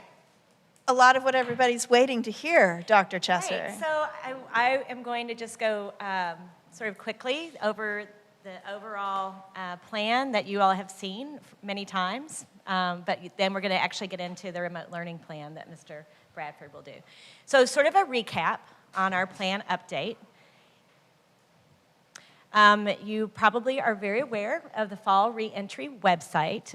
We did launch this back in May, so it's been around for a while. And if you look on the right, all the different links, you have everything there from every bit of the guidance that we get from the CDC, from our state, our Healthy at Schools document, and then we have all of our survey results. So we had NTI results, we did a survey with our staff. Also, the state did several surveys, and as they gave us those results, those are also posted here. In addition, the list of all of the members of the reopening task group. There have been many, many people involved in reopening from, of course, at first, all the different sort of school teams and administrators to this official reentry reopening task group that meets every couple of weeks. We also have many sort of experts that provide information to this group as well. We work directly with Dr. Connie White, who is the Deputy Commissioner of Public Health. She's been very informative to our group. And then also we have local health department Representative Danelle Jenkins is always on here. In addition, something that we did that was unique, and that is that our SBDM councils at each school approved individual school plans. That's not really how other districts did this. They may have been more a district plan that just sort of encompassed the whole district, but we felt really strongly that each of our schools should feel good about their schedules, and that is really under their purview and authority. So they approved the schedules, they approved curriculum for remote learning, they approved the use of staff assignment and space and all of those other things that are under council authority. And so there have been many, many people involved in this from the beginning. I know this looks pretty boring, but just so you're also aware, we have an overall strategic plan that we have been working from as district and school leaders. So we have planned out from when we started this in May, all of the different tasks that needed to happen, whether that was instructional programming, to logistics, to purchasing, to safety, to training, everything from what are we doing about buses, to we're doing about food service, to when are we ordering that sanitizer, to when are we making decisions about NTI. All of that has been on this master sheet that we continue to update with costs and dates and making sure that everybody is doing the jobs under their names. In addition, as you heard us reference before, there is a team working on NTI. And so this has already, we had a full half-day meeting with all administrators, kind of leadership team going through everything that's in those survey results. And Mr. Bradford then put all of those into categories and then has been working with the teachers. There was a meeting last Thursday with teacher representatives from every school who had worked with their school to get input and then was able to say, here's what we want. And so there's been some consensus across the entire district as to what should the expectations be like across the district. Sort of that, what we call a tight but loose structure, where there are some things that are just expectations for the district, but each school would find some different ways to meet those. And those are just some of the categories. And then the last thing I just wanted to make sure that everybody understands is our Healthy at School guidance document, which is found right on our Healthy at School, our reopening website. And so we're just gonna show you a little bit of this in case you haven't seen it. This is sort of the one-stop shop for everything. So on the website, if you scroll down, there is a message from me, and hopefully this explains how we got to this point, all the different pieces, all the different, when we really wanted to hear from our teachers and staff first and find out what was their preference. They are always our leaders and give us all the information about what will work, what doesn't work. Then we were able to work towards a plan that met their needs based on the unique resources that we have in Fort Thomas. I think you've heard this over and over. We allocate staff, if you add instructional assistants at elementary and you look at all of the additional staffing that we do, we're at about 70-some additional staff members that we put in our schools beyond what the state allocation is. And so that was great for us. The same thing with buildings. We talked about how at Johnson we had to get money from the state. Well, that's because we built a lot of new buildings in the last 20 years, which meant we didn't have that bonding capacity left.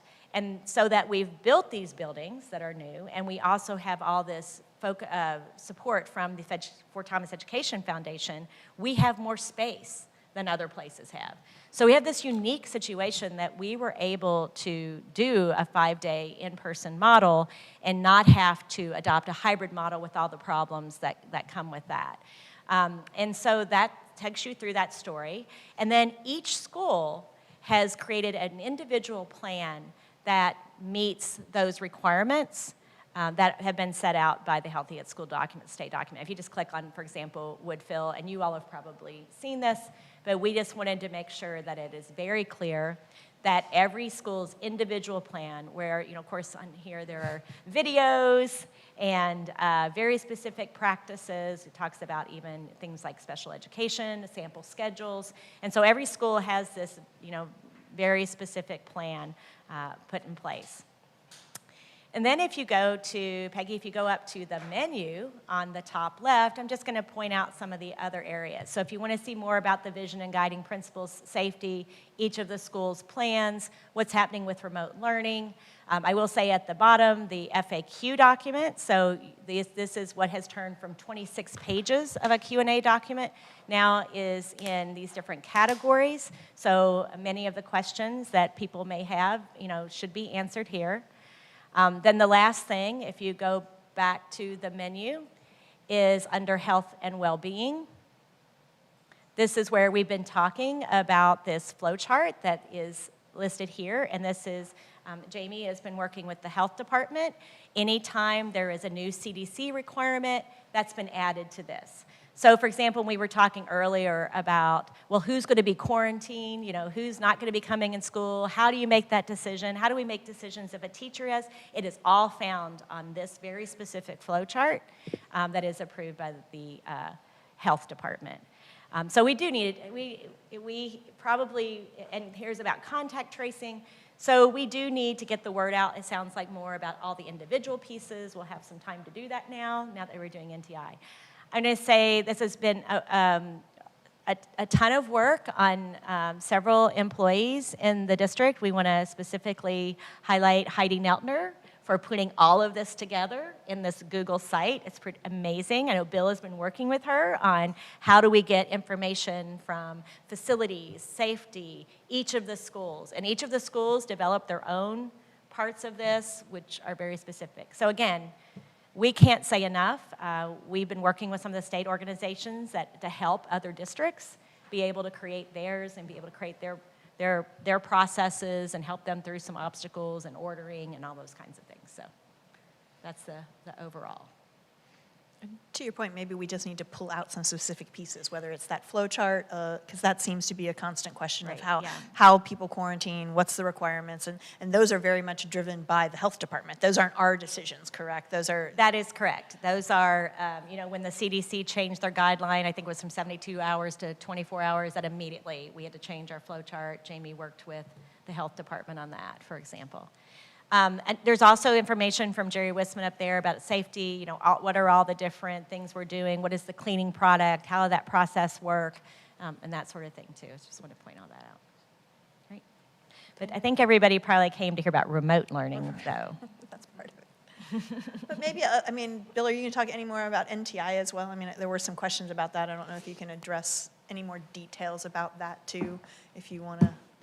Do you happen to recall what the specific question was? I mean, there were just Just that we were working on it. where I mean, I don't know Yeah, if I you mean, we want to. certainly are. Exactly as what Dr. Chester mentioned, we've been assembling people to be able, thank you, to be able to work through conceptualizing a revised plan for 2021. I can tell you that the most significant outcome of our meeting with teachers last Thursday was the request for there to be some standardization across the schools within the district, and specifically having there be sort of a scheduling component.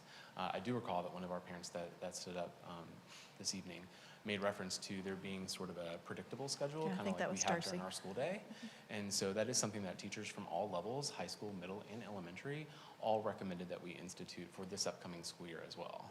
Now, I'll reiterate that exactly as what Dr. Chester mentioned, we want it to be flexible, but we do want there to be a component that can provide for consistency across the district and also make sure that there's a level of comfortability and confidence on behalf of our parents and students, that the teachers are certainly in a place to provide supports for students all throughout the academic school day, and that they're prepared and ready to navigate through the challenges that exist in a virtual environment that are just quite natural. So I think we're making good progress in that. We obviously have to actually do that work. I mean, that work to completely construct that still has to be culminated. However, we've certainly been making progress towards realizing that vision. Sorry about this, Bill. Do you want to mention anything about, since we are starting a new year, we had talked about trying to get small groups of students. Is that something we can do that can still meet with a teacher, or is that something that we are not unable to do? We'll get some guidance on that tomorrow. One of the things in the governor's discussion with the superintendents is actually, I specifically asked, can we do something where small groups of students could come in and meet with the teacher? And he said, yes, like that would be a really good thing to do, is to sort of at the beginning of the year, meet with the teachers, he specifically talked about picking up your devices and that kind of thing. So we know it's a possibility. We don't know the parameters yet. And so we hesitate to say too much about that because we will find that out tomorrow. But we have So heard stay that- tuned, more news Stay to come. tuned, but we have heard that a 10 and under group could at least maybe do something at the beginning to be able to meet, teachers be able to meet. So we don't know how that'll work. Like, for example, especially when you have like 150 students per a teacher. So we'll work that out. The only other outcome so far that we've really been able to isolate and determine that it needs to be reconfigured is the sort of video conferencing component of our NTI plan. And a lot of the survey data that we had from both students and parents, there was a notion that we could consider additional quantities of video conferencing opportunities between students and their teachers, and our teachers completely agree. And so really we're at a point to really come to consensus on, as it is developmentally appropriate, what would be sort of the expectation or the amount that you would expect your child to interact in a video conferencing format, such as Microsoft Teams, throughout the course of NTI. Is there any, will we still? Yes, I will. You get to speak up, Bill. Will we also be using Zoom? I mean, I know Teams had a limit of how many people you could see, whereas Zoom, you could have multiple people, many more people on there. Well, what I know is that Teams is a little bit better. Okay, a little soft-spoken. Teams, by nature, is making some structural improvements and is embellishing upon its capacities and capabilities. So I think that Teams is going to be able to mimic a lot of what Zoom has offered clients to be able to utilize it for. I think under the direction of our new Director of Technology, Mr. Johnson, we may be able to utilize Zoom in a very strategic way to fill in any gaps where those gaps may exist with Teams. Okay. Related to Karen's NTI question, I think, that probably will be a question that's common to say, how's this going to be different? We did it on the fly in the spring. This time, we're sort of doing it on the fly now, but we've got a couple more weeks, and we've been thinking about it over the summer. So just, maybe somewhere on one of our sites, we say, okay, here's what we're going to do different this time around, and here's what at least we're thinking about doing, from the structure you talked about, just so we can document it. Sure. And point And parents now that that way. we're moving forward with NTI, and we know that we are, it is something that I think is going to be easily done because there's a lot of momentum building as it relates to now moving forward with that as our plan. So Okay. I feel confident that we can satisfy that. Thanks. So what I'm really looking forward to sharing with you is an update on our remote learning plan. And so as you know, to complement our in-person instructional model, we are also offering a remote learning alternative for families of whom did not feel comfortable having their children return to school due to the COVID-19 global pandemic. And so we wanted to make sure that there was a viable selection for those families to choose from in order to ensure that a high-quality education continues to be offered and facilitated under our jurisdiction. And so one of the things, this is actually an artifact that came from the flyer that Living Media created for us and curated with our content. And of course, the back-to-school dates are not correct, so just pretend. But as it relates to thinking about students in a virtual environment, we recognize that their academic needs and their social-emotional learning needs are equally as important as they are for the students that are going to be on site. And so the compilation of programmatic elements that we have instituted within our remote learning plan really delves into reaching students where their needs are, regardless of their placement. We are certainly focused on a well-rounded and also an immersive learning experience so that there's really a takeaway that's equal or at least equitable for students, regardless of what their setting is. And obviously, our utmost goal is for students to return to in-person instruction completely aligned with their same-age peers who received in-person instruction under the tutelage of our educators in Fort Thomas. And so that is definitely where our commitment is, and that's most certainly where our focus is. So in regards to the core component of our remote learning plan, we are focused on a high-quality virtual learning experience. And so after moving through a vetting process of available resources that are available to school districts to consider for curricular programming, certain programs rose to the top based upon a multitude of criteria. So first of all, so our core components to provide direct instruction to students are Edgenuity Pathblazer and Edmentum courseware. So Edgenuity Pathblazer is our selected program for students in grades kindergarten through 5, so kindergarten through 5th grade. They will have direct exposure to content level mastery, content standard mastery, in the areas of reading, which also includes writing standards, math, science, and social studies. Now, what's really interesting about Edgenuity Pathblazer is that it is one of the only programs on the market that is actually aligned and congruent. A lot of programs pretend like they're aligned. This one's congruent with Kentucky academic standards. And so when you think about a Fort Thomas curriculum, our curriculum is standards-based. We take the Kentucky academic standards, you might hear them referred to as CAS standards, KS standards. And this program has certain congruency with those standards. So we have confidence that our students, as they progress through the program, are getting access to and are able to demonstrate mastery of those grade level standards in Kentucky. Not Ohio, we respect these other states, but not Ohio standards, not even Common Core, because even though we are a Common Core state, Kentucky does not just utilize the Common Core standards. We have the Kentucky adaptation of those Common Core standards. So it's very important that any program that we use is aligned to Kentucky standards. So Edmentum courseware is the same situation. Edmentum courseware offers courses for our students in grades 6 through 12. We are utilizing it for grades 6 through 12. And once again, one of the reasons why Edmentum stood apart from its competitors is because it aligns with a lot more of the courses from our course catalogs that exist at Highlands Middle School and Highlands High School. In addition, there are supports being provided to Edmentum from reputable agencies, most notably the College Board. And so when we think about Highlands High School in particular, we think about a lot of AP offerings, advanced placements, and the College Board is certainly the vessel by which those AP courses are able to be facilitated. And so Edmentum honors that to certainly a degree. It does not offer every single course, but it has enough alternatives that our students have plentiful choices to select from. Also with Edmentum, we have the opportunity to engage our students in grades 6 through 12 in a wide variety of curricular options. So you think about any core academic area as well as the related arts that we offer throughout the entity, throughout the entire organization in Fort Thomas, Edmentum is able to really provide a multitude of those choices. IXL is the selection that we move forward with to provide some additional special area option for elementary school students. So we are utilizing IXL for Spanish as a world language in grades K through 5. So that our students can make progress and be able to continue to develop their language acquisition skills through that programmatic component while they are remote learners.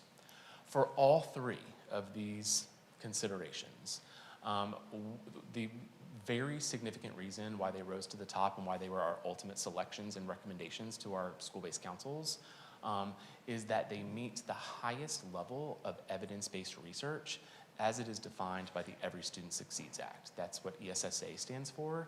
So in education, we have migrated away from research-based. That's not necessarily a term that we utilize in our profession any longer. It is very much focused on evidence-based. And so in order to reach the highest level of ESSA, you have to be able to have reputable evidence that shows that your program or strategy, it doesn't always have to be a program, it could also be a strategy, actually leads to a predictable student outcome. And of course that outcome is increased student achievement.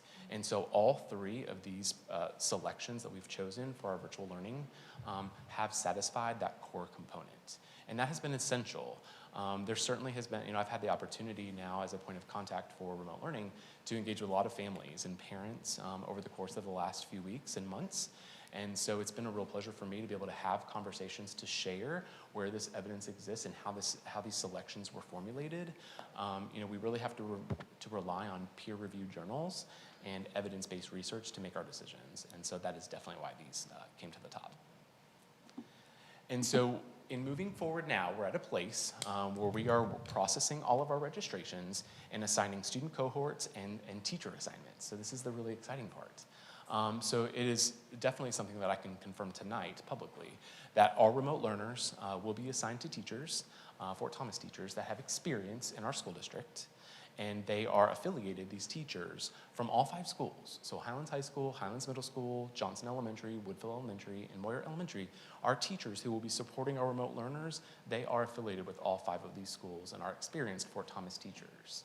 The students are going to be provided with a teacher who is also leading a same-age peer class. So you think about first grade students or primary students, they are going to have same-age peers in their virtual class with their teacher, much like you would have in a homeroom environment. If you were to enroll at any elementary school in our district, you'd be assigned to a homeroom teacher with a certain number of students in the class, and that's your class. And we recognize that connectedness and community is critically important to our remote learning option and to the students who are going to be engaged in that option over the course of this semester. And so we definitely wanted to be able to replicate that situation for those students. So our teachers will be assigned to students in groups according to the experience which they've taught in, as well as with other peers that are sharing their same grade levels, and that is how they will be able to cohort together during this time of virtual experience. Our teachers have significant experience and familiarity with their assigned grade levels and are also masters of their content that they will be teaching. So we don't have, this is just a random example, we don't have like a current 8th grade teacher going down to take on our 1st and 2nd grade student group. That's not happening.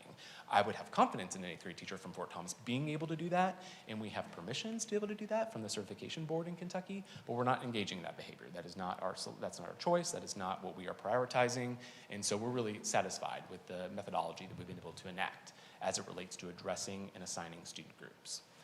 The other thing is, this is a big week always for back to school, although it's sort of lost that luster, I guess, right now, but, sharing the names of teachers and finding out what classes you're in, what schedule you have, and we are going to mimic that same experience for our remote learners. They will find out at some point during this week is the parameters that we've put out, who their teacher will be, and then they'll be able to sort of know who it is that they're going to be assigned to, and that's exciting.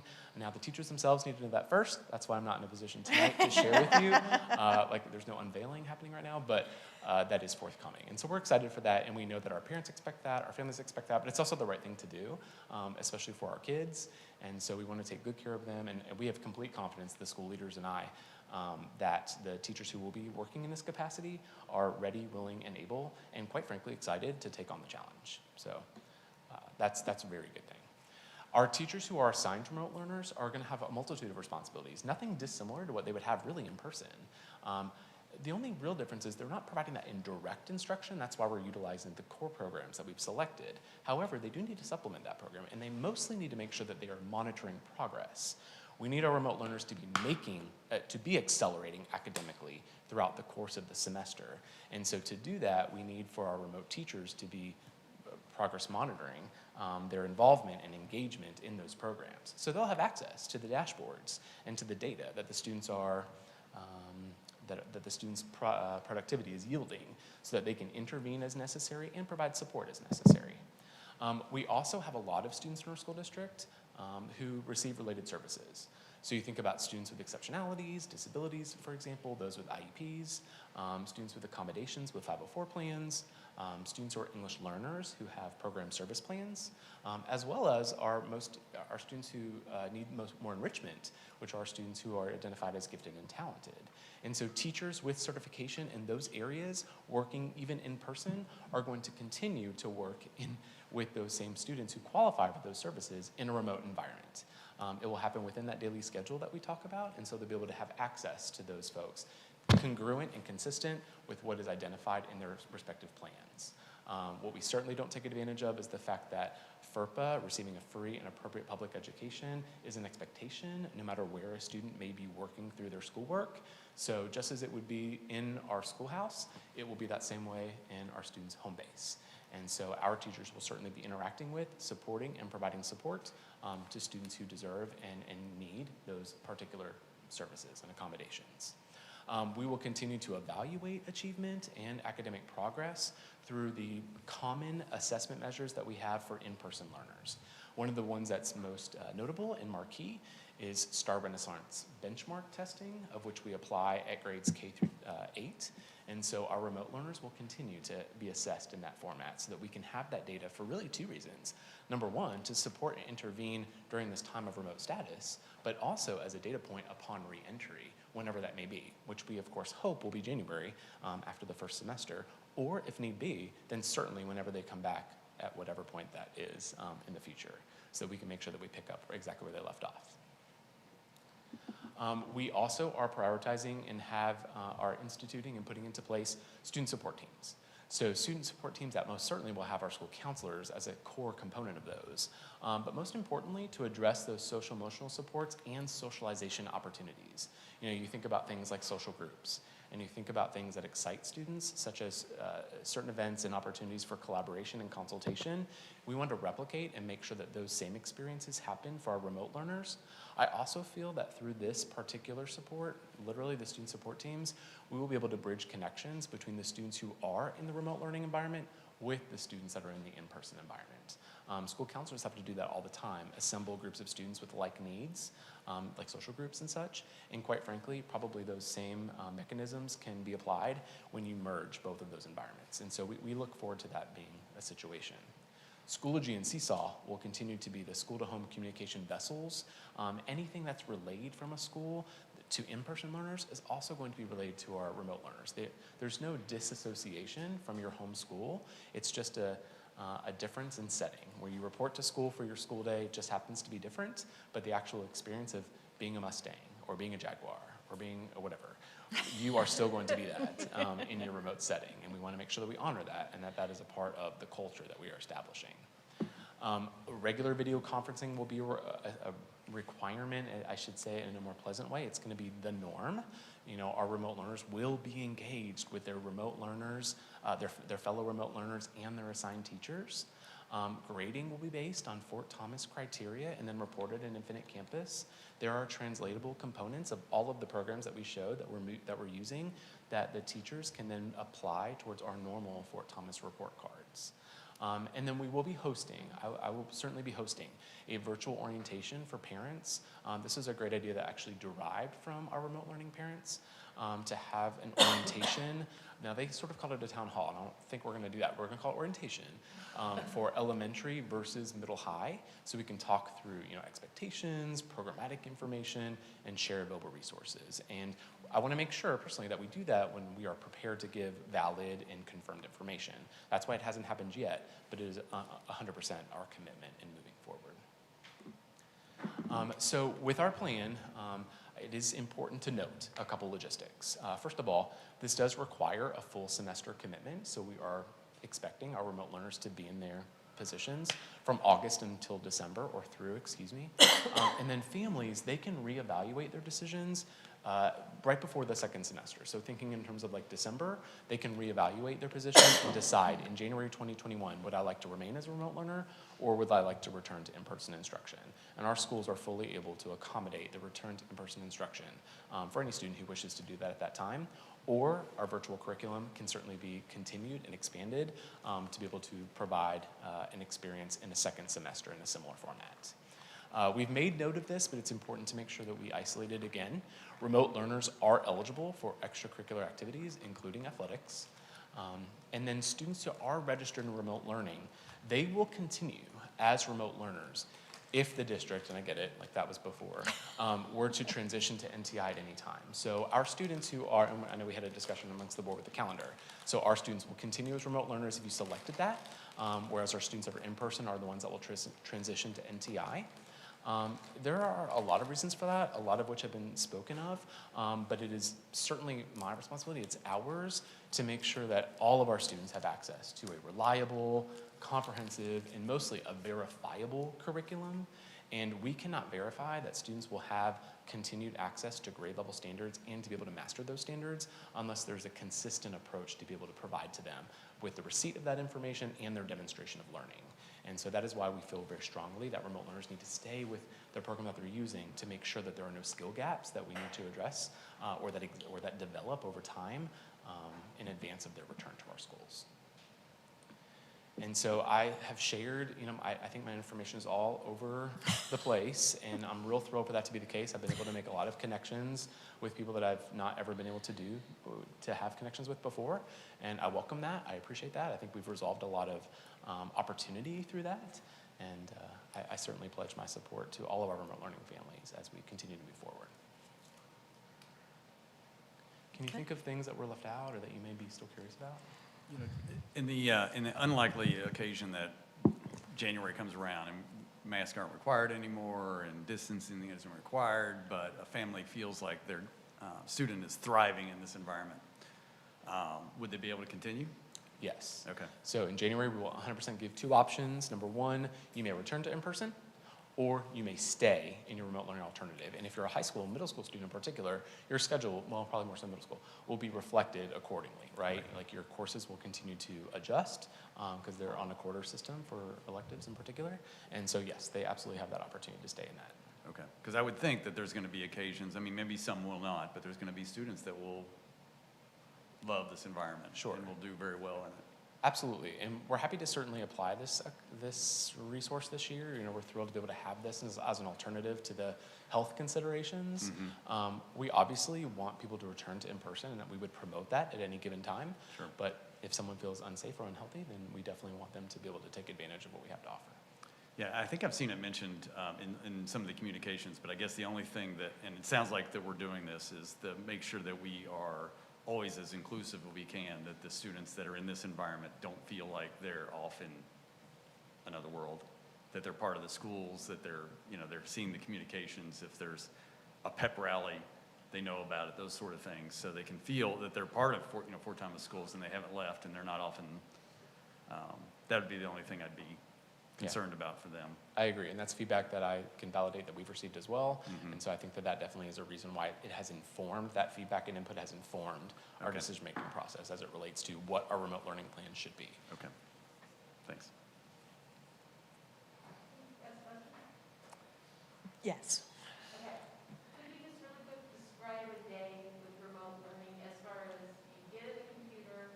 I assume there are classes, like 5 or 6 classes, and there's one teacher for all of them that kind of oversees that, but they're basically dealing with his mentum. And then also, so that's their human contact for Thomas, and then also, do they know their classmates? Do they know the other kids that are in those classes? Are they communicating with them for class? Okay. Yeah, those are two great questions. So when you think about the life of the daily schedule of a remote learner, especially at the secondary level, we are definitely going to be able to have our remote instructor, so the instructor that is assigned to the group of students that will share very similar grade level, will be able to provide sort of weekly outlooks and ensure that the students understand what it is how it is that they're supposed to be progressing through their assigned components of the Admentum program throughout the course of that week, almost like a weekly outlook. But mostly it is self-driven at that level for students to be able to, all of the programs actually, elementary and middle and high, they are divided into daily components. And so the student will be able to go in and independently self-navigate through the expectations on a daily basis. We've been quoting upwards of approximately, a goal would be around 4 hours of schoolwork on any given day for a full-time student. Now that's give or take. There will be students who could potentially accelerate their daily achievement to be able to complete that in a lesser period of time. And then there'll be students who maybe are putting a little bit more time or need to put in a little bit more time to certain assignments or tasks that could take them longer than that period of time. It's clearly flexible. We want our remote learners, in fact, an expectation is that they are working through their responsibilities at the same rate as our in-person students are. So we want them to consider the academic school day as sort of the confines of their remote learning experience. Now, we don't expect them to be online at 8 a.m. and to log off at 3 p.m. That's not real healthy. But what we do want them to know is our remote teachers and related support staff are available during that period of time to be able to provide supports and to be on call, so to speak, to be able to give any assistance that might be needed throughout the course of that day. But by all means, the majority of the day will be self-navigating through their online courses, and they will be prompted within every daily mechanism, within every daily outlook, as to what to complete as it relates to that day and those assignments. The teachers themselves, the remote teachers, are going to really initiate those cohorts of students by grade level or by grade level pairings. And so students will be able to recognize who is in their like cohort based upon the virtual conferencing that they will have together. I think the teacher will be able to fashion a level of connectedness and community that the students will then be able to determine how to reach out to one another for support. We'll utilize some of the same platforms, such as in high school case, Schoology, to be able to ensure that those students have sort of a vestibule or a vessel to go to be able to connect with one another and be able to see who it is that is available to them for connectedness and community and for resource and support. Can I just say, Phil, I've forgotten how many total there are for the high schools. It's 60? Yeah, I think 66. How many? 68 total. So, I mean, chances are there would be students, more than one student in a class, but that's not necessarily so, right? So there's going to be so many unique courses that students are taking.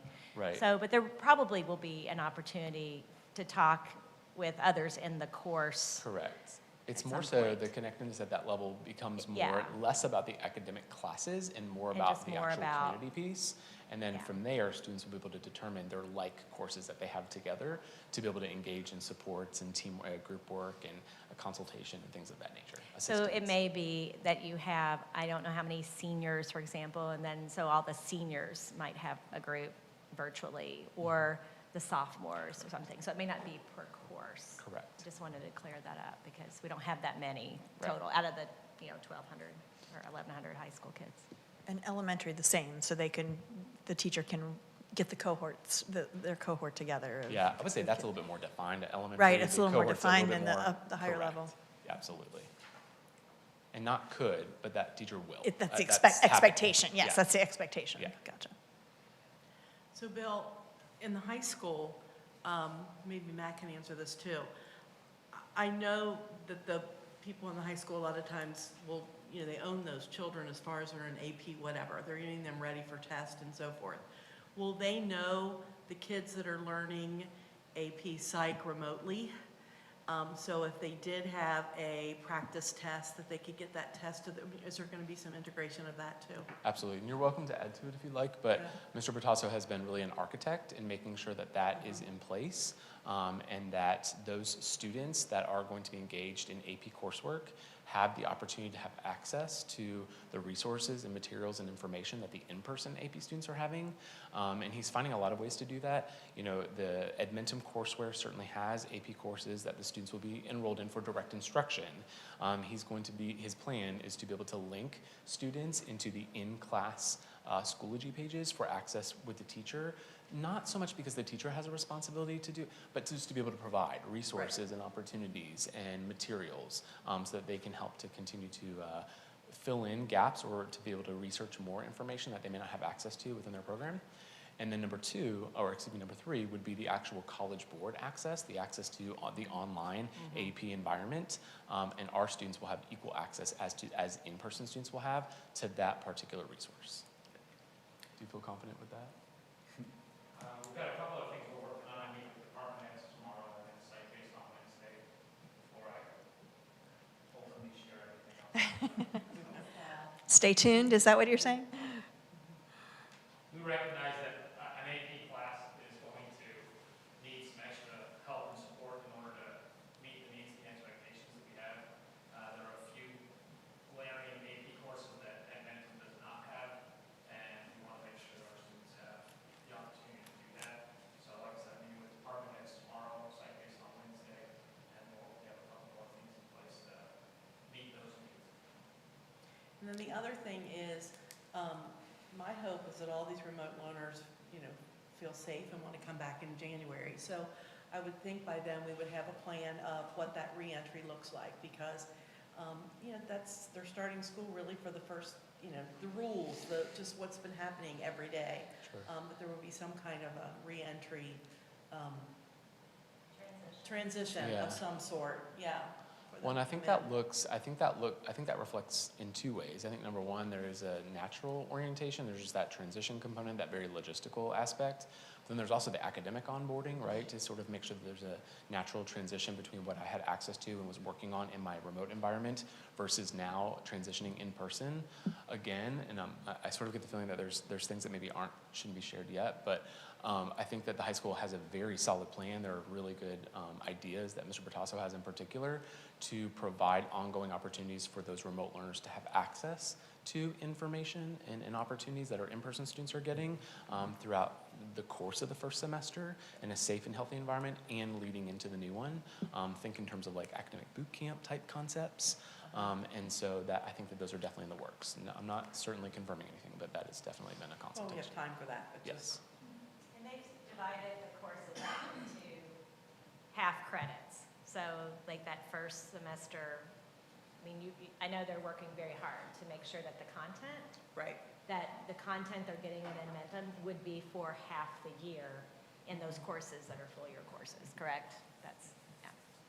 Yeah, we're not sure how Infinite Campus is going to play nice with us or not when this all rolls out, but one way or another, the students will earn their credit by the end of the year, the full credit for each of those. Whether we have to enter it in as a half credit the first semester, half credit the second semester, we'll figure that out as Infinite Campus helps us out with the blended learning and all those. Just the structures behind it are still in the works, but either way, at the end of the year, the students will get their credit for the class, with the first half being what we would typically cover in the first semester, the second half will be covered in the second semester. That will also allow students to return the second semester without missing it.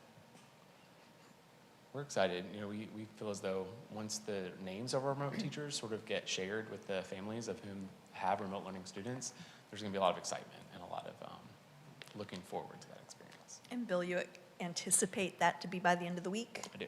Okay. I saw a couple hands go up. If you want to take some additional questions.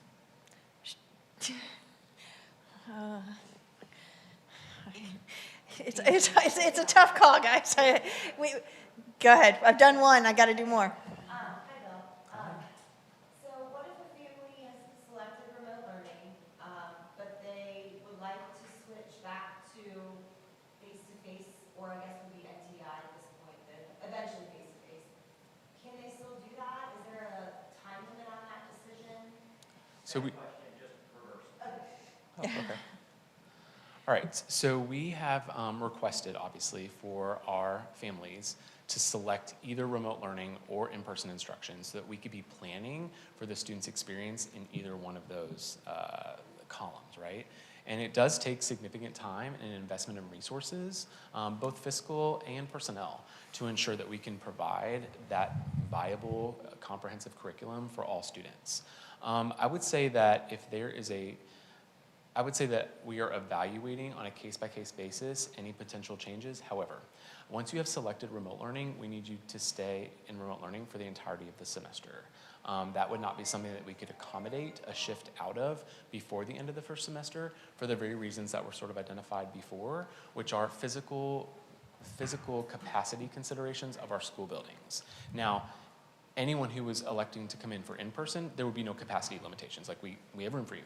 But once we develop a plan based upon our numbers, we need to be able to execute that plan in order to absolutely guarantee the health and safety expectations that we've promised our families that we will put into place. Now, for students who have chosen in-person and moved to remote learning, it's really the same response. We have to move forward with registering and readying students into our virtual platforms, and we also need to be able to notify our schools of what students are going to be in person. And in-person and NTI is the same consideration because it takes the same amount of management to ensure that we can provide students with an exceptional experience. And so at this time, we aren't requesting any changes in those placements, but if a parent has a extenuating circumstance that they have not been able to come forward and indicate what their selection was, then we would like for that to be made, in writing on a case-by-case basis. Yes, sir. So, kind of as a follow-up, you guys have obviously, thank you, just drastically changed the school year. So a lot of parents' calculations are changing right now, as we speak. So, is there going to be an opportunity to avoid that stop-start NTI in-person, back to NTI, back to in-person? What is that process that a parent can do if they decide to make the decision that they just want to step back and do the remote learning? Is there going to be, because that's, again, thank you, but we should acknowledge the fact that there's a rather large change to people's expectations of what the school year is going to be. Well, and one thing to always remember is that NTI really is short term. Even when you think about August 26th, which was the original first day, it's now the 31st, through September 28th, that's really short term when you think about the length of our academic school year. That's not realistic. Well, I'm actually not finished. I have a little bit more to say. But the fact of the matter is that our MTI program is going to be probably in and out based upon the health landscape. And so one of the things that we want to make sure that we're paying attention to is our students' exposure to what their teachers have to provide. And so we want our students to have some sort of a consistent experience. And so if it's NTI in person, NTI in person, NTI in person, which is the last case scenario, we don't want it. But if it happens, at least they're under the shepherding and guidance of that one particular teacher or set of teachers to be able to make sure that that is a consistent experience. Whereas if we had students who were in NTI that were attempting to flip to remote learning and then flip back, we truly cannot guarantee that. And so that is sort of why we do feel like it's really important to maintain this position as it relates to that consideration. I understand that, but I'm saying we have parents that make decisions based on information 3 weeks ago, and we have new information. So what is that process and what does that look like? Well, we are honoring the information that we've already been provided. And so really our position is we're moving forward with the data that we have. And we need to utilize that data to capture an experience for students right now because it's going to take us time to prepare in both environments for students for the first day of school. And really, if parents selected remote learning because they thought it was too dangerous to come to school, that hasn't really changed. It's the same decision. So I don't know that we've changed enough that maybe people have decided now it is safe enough to come to school. So it really isn't. I guess I'm not seeing how it's a different decision. I think a lot of parents might have made a different decision knowing that it was not going to be in person, and it might be a month at a time, and then that month goes into 2 months, and that month gets into 3 months, and then we've been doing NTI all the way up through December, where we might have been better out doing remote learning. So people can always, if you had opted for in-person instruction and now you realize, oh, this isn't great, I'd rather just go ahead and move to remote, you can do that. Okay, I thought that's what he was asking. Well, we're saying on a case-by-case basis. Okay. So if you want to explain So there are more. some lingering effects on behalf of a middle or high school student because sometimes it has to do with classes. And so, for example, if a student had selected for remote learning, or let's say they selected for in-person learning, they have a very particular schedule at the high school level that they now have scheduled for them, that they have assigned.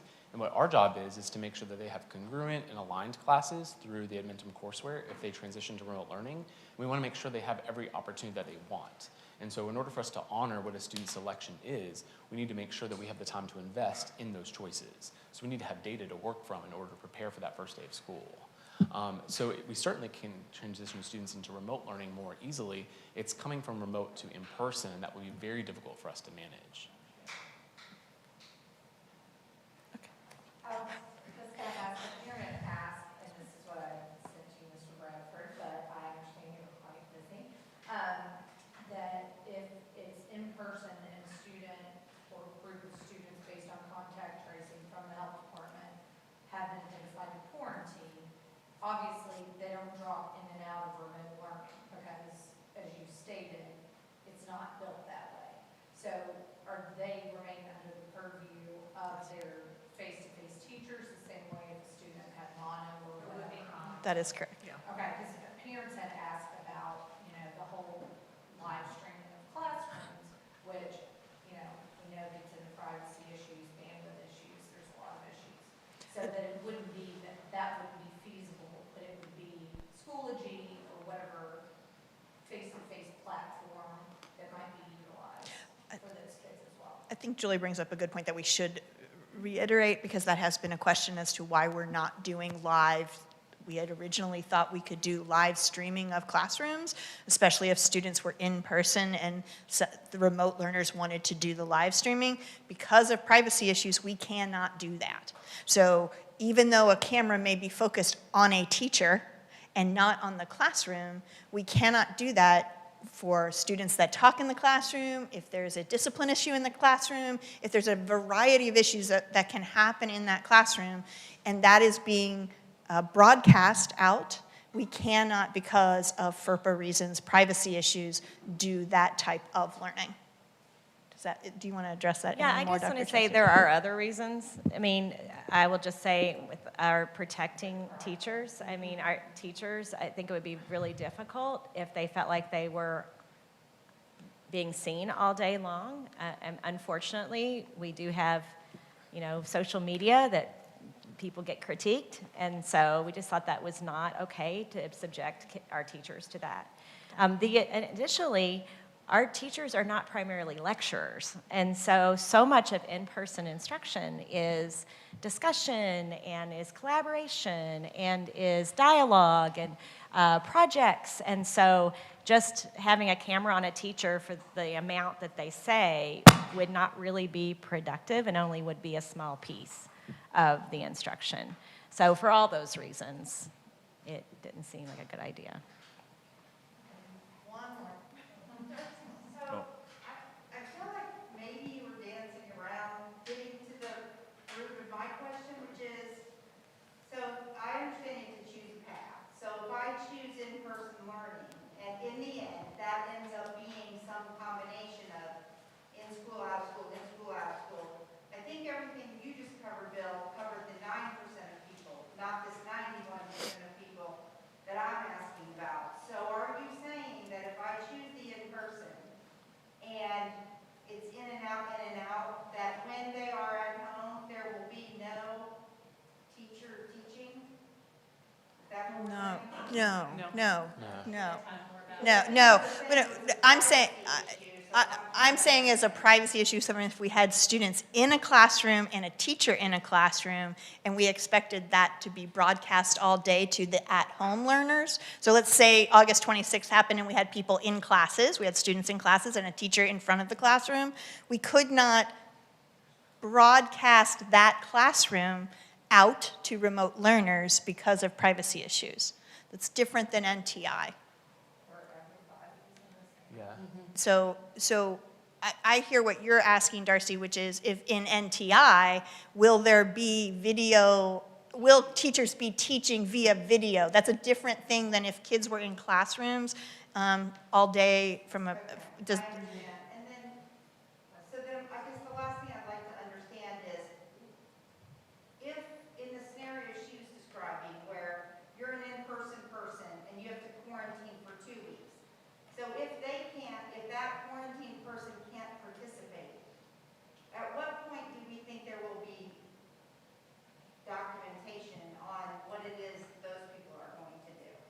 They are going to be doing NTI, basically. It'll be like they're sick. It'll be like, so if your kid had mono and was out for 2 weeks, and you were working with your students' teachers, it'd be as if they were sick. So they're not going to move to the remote learning. If that. So if they get quarantined 3 times because the person they were sitting next to, then they're going to go 6 weeks without any actual instruction. No. Well, they It'll would be work like they it, were sick for 6 weeks. but they would be just like if they were sick with Schoology, turning in assignments, if there is But they're on their lectures own, and this. basically. There's no teaching happening. Well, they would have access to teacher videos and to the resources and materials that they make available to students that are in person. And essentially, they would have extended amount of time to be able to make up any work of assignments or tasks that are assigned during their absence. And they would have opportunities to self-navigate while they are absent at home, but they would have equal and even more so opportunity once they return to get that extra support and extra time and opportunity to catch up on the content with the teachers that are in place in person.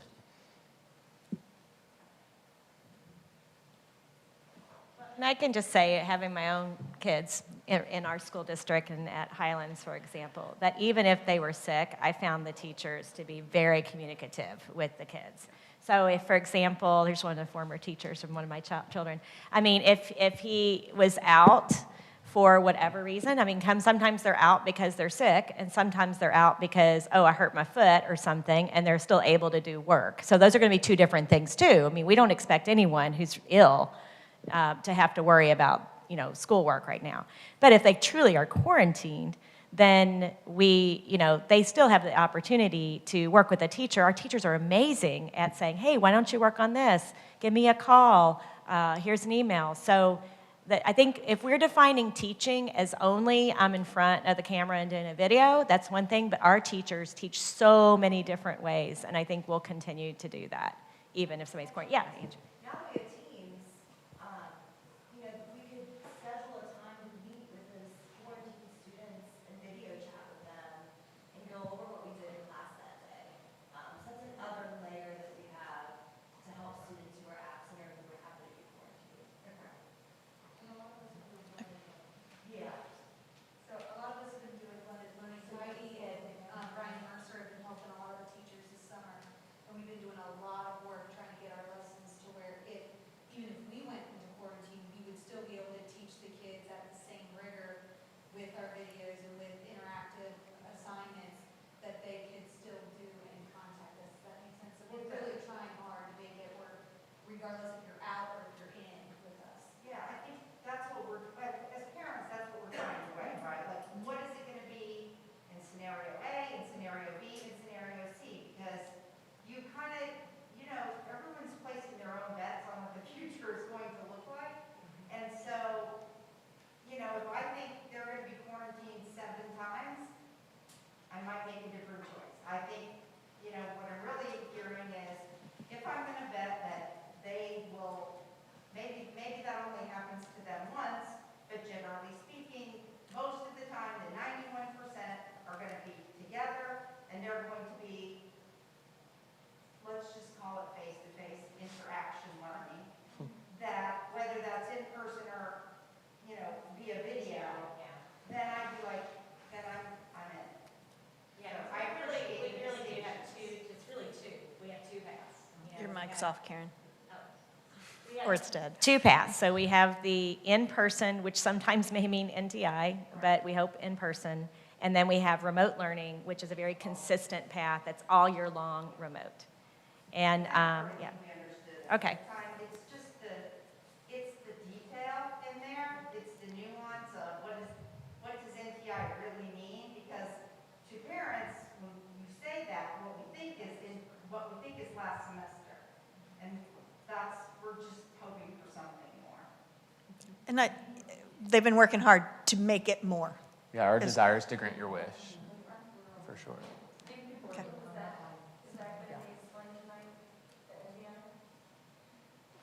I think we talked about it a little bit. I think we talked about it to the extent that we're prepared to present on it. So it won't necessarily be like some of the other districts here doing it. The kids get on in the morning and the teacher is live with them. Will NTI be like that? Actually, that's exactly what we're working through right now is what a schedule looks like. So what does a schedule for a student look like in our NTI program as it is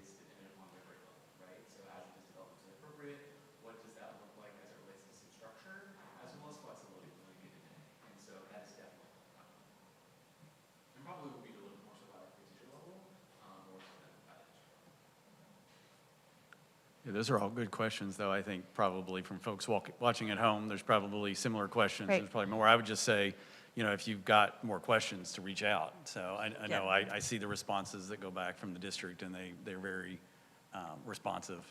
So now I received about 100 emails today, so if you Yeah. send me one now, it may take me a while to dig through some of those. It'll take a while for us to get through it.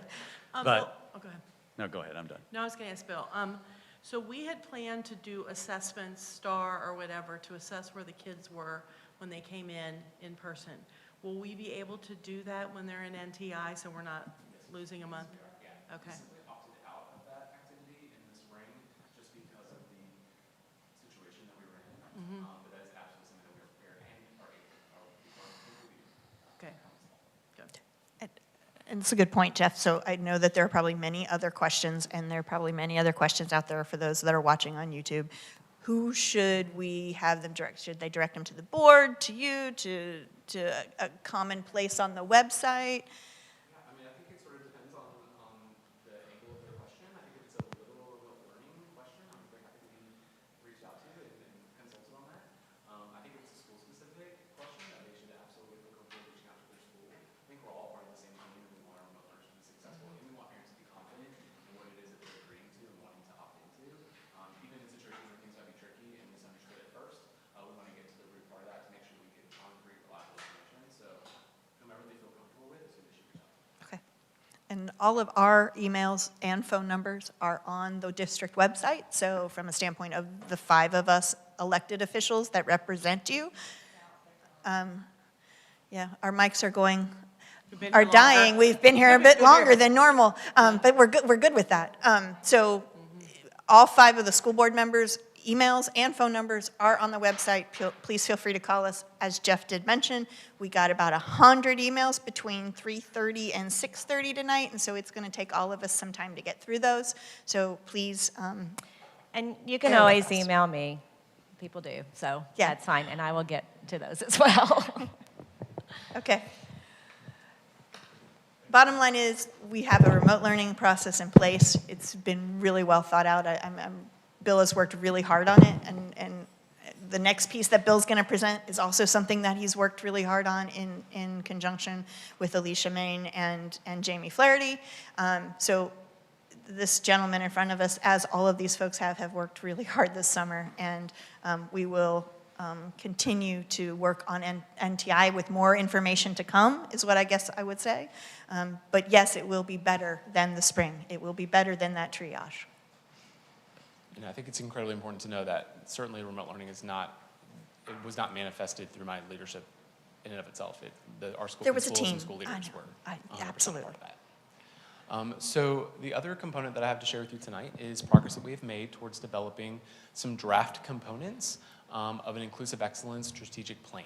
And so tonight is about receiving some of your input and feedback into the further development of that plan so that you can help us to inform our next step, which would be to formalize this plan in a ready-to-do implementation form. And so these are draft components. We have been meeting since November with a core guiding coalition of multiple stakeholders. I have them listed on the last slide when we get there. And we have met multiple times to be able to determine what are our priorities, what is it that we are responding to, so that we can develop a strategic plan that has a 3-year onset where we can be really intentional with some comprehensive improvement elements. And so one of the first things that we have proposed be included within that plan are impact goals. So what do we want to achieve as a result of this strategic plan? And so we have formulated these considerations. Produce culturally competent and racially sensitive students, faculty, and staff. Promote equity and inclusion in schools and throughout the Fort Thomas community. And then ultimately increase the racial and ethnic diversity of faculty and staff. And so those came as a byproduct of considering our mission statement along with our needs assessment. We've conducted an array of data analysis in the times that we've been together. We've examined research and had very in-depth conversations and discussions about concepts related to diversity, equity, and inclusion. And so we feel as though these really captured the essence of what we wanted a strategic plan to measure. So these will ultimately become metric components of the strategies and activities that we will put into place. So one of the first pieces that we recognized we needed to do was engage in a professional consultation. And so we are moving forward with an organization that is called Make It Plain Consulting. Now, Make It Plain Consulting has significant experience in partnerships, in providing diversity training to schools and other organizations who are looking to improve upon that piece of the cultural component and that piece of comprehensive district improvement or school improvement.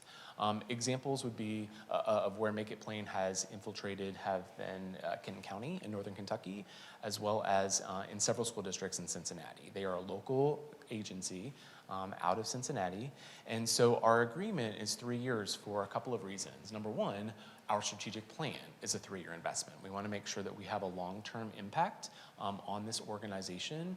And so we recognize throughout those 3 years, we want to make sure that we have structured and very intentional efforts to work through the development that we need to be committed to. And so there are training solutions that have been outlined by Make It Plain Consulting throughout the next 3 years. The first year is very much focused on administrators and teachers, but as we transition into year 2, we will start to engage students. And then once we get to year 3, which you see in the middle, we'll be able to have follow-up training and additional content provided to all of those stakeholder groups. Now, our guiding coalition had the recommendation that we also ensure that the parents and community members within Fort Thomas also have access and opportunity to these training options. And so that is something that we're going to further build into the plan as a part of the 3-year metric. If you wanted to experience the website or see it in person, you can go to that link. But Tommy Lewis is the president and chief executive officer of Make It Plain Consulting. He is going to be the predominant trainer for Fort Thomas Independent Schools. We have already engaged with him to provide training options. It's actually going to be a 2-hour diversity training on the 19th and 20th of August for our teachers. It will be a required session for all of our teachers. And he will be focusing on things such as the diversity wheel, implicit bias, Diversity 101, a lot of key components to the areas that we want to make continuous improvement in.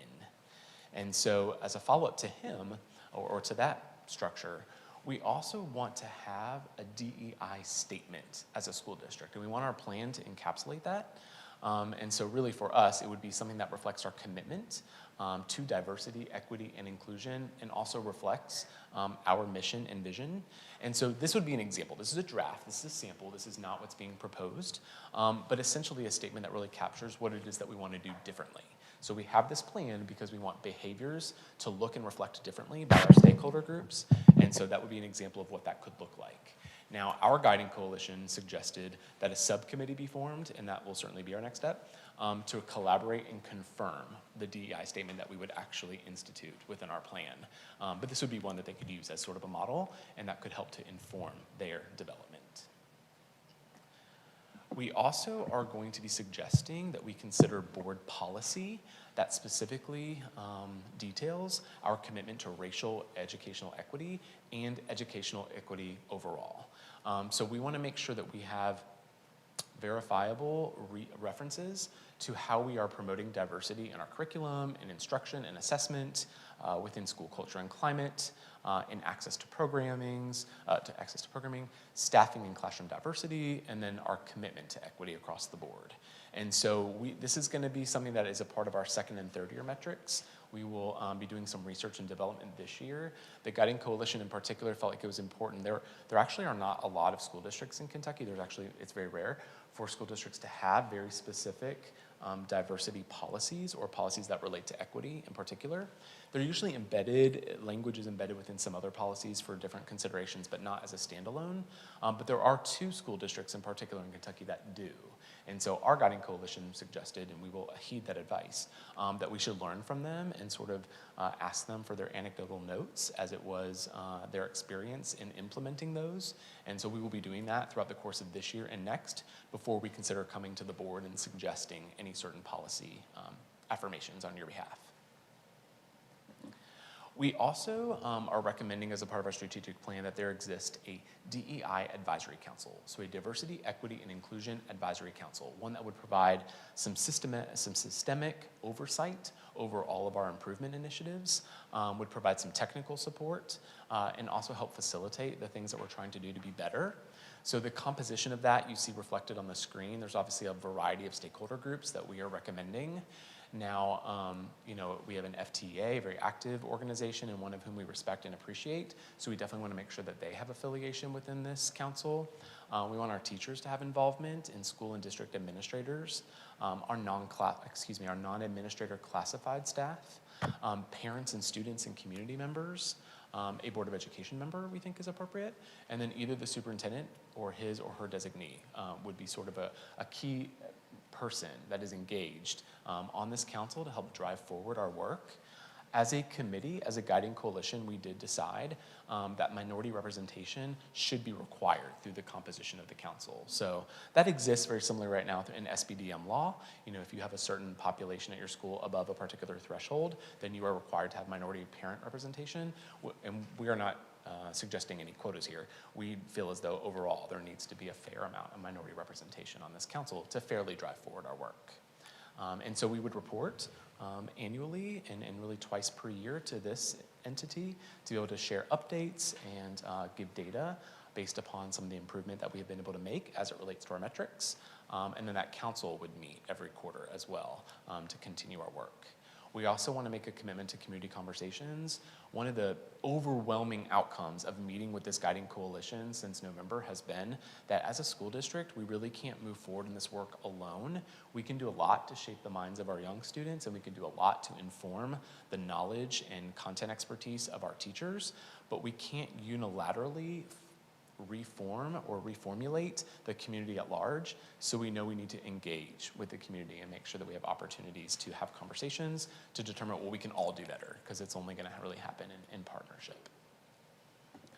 We are also proposing programmatic changes. So these are just this is an outline of the different types of changes to our programs that we will be committing to as a part of our strategic plan. So again, the things that you see over the course of the next 3 years, these would be the things applied to be able to make forward progress with our metrics, with our outcomes and our goals. So adjusting training components and reference curricula, our handbooks and our trainings that we do, really including for the first time or maybe extending upon traditional content, new concepts related to our DEI work, our diversity, equity, and inclusion work.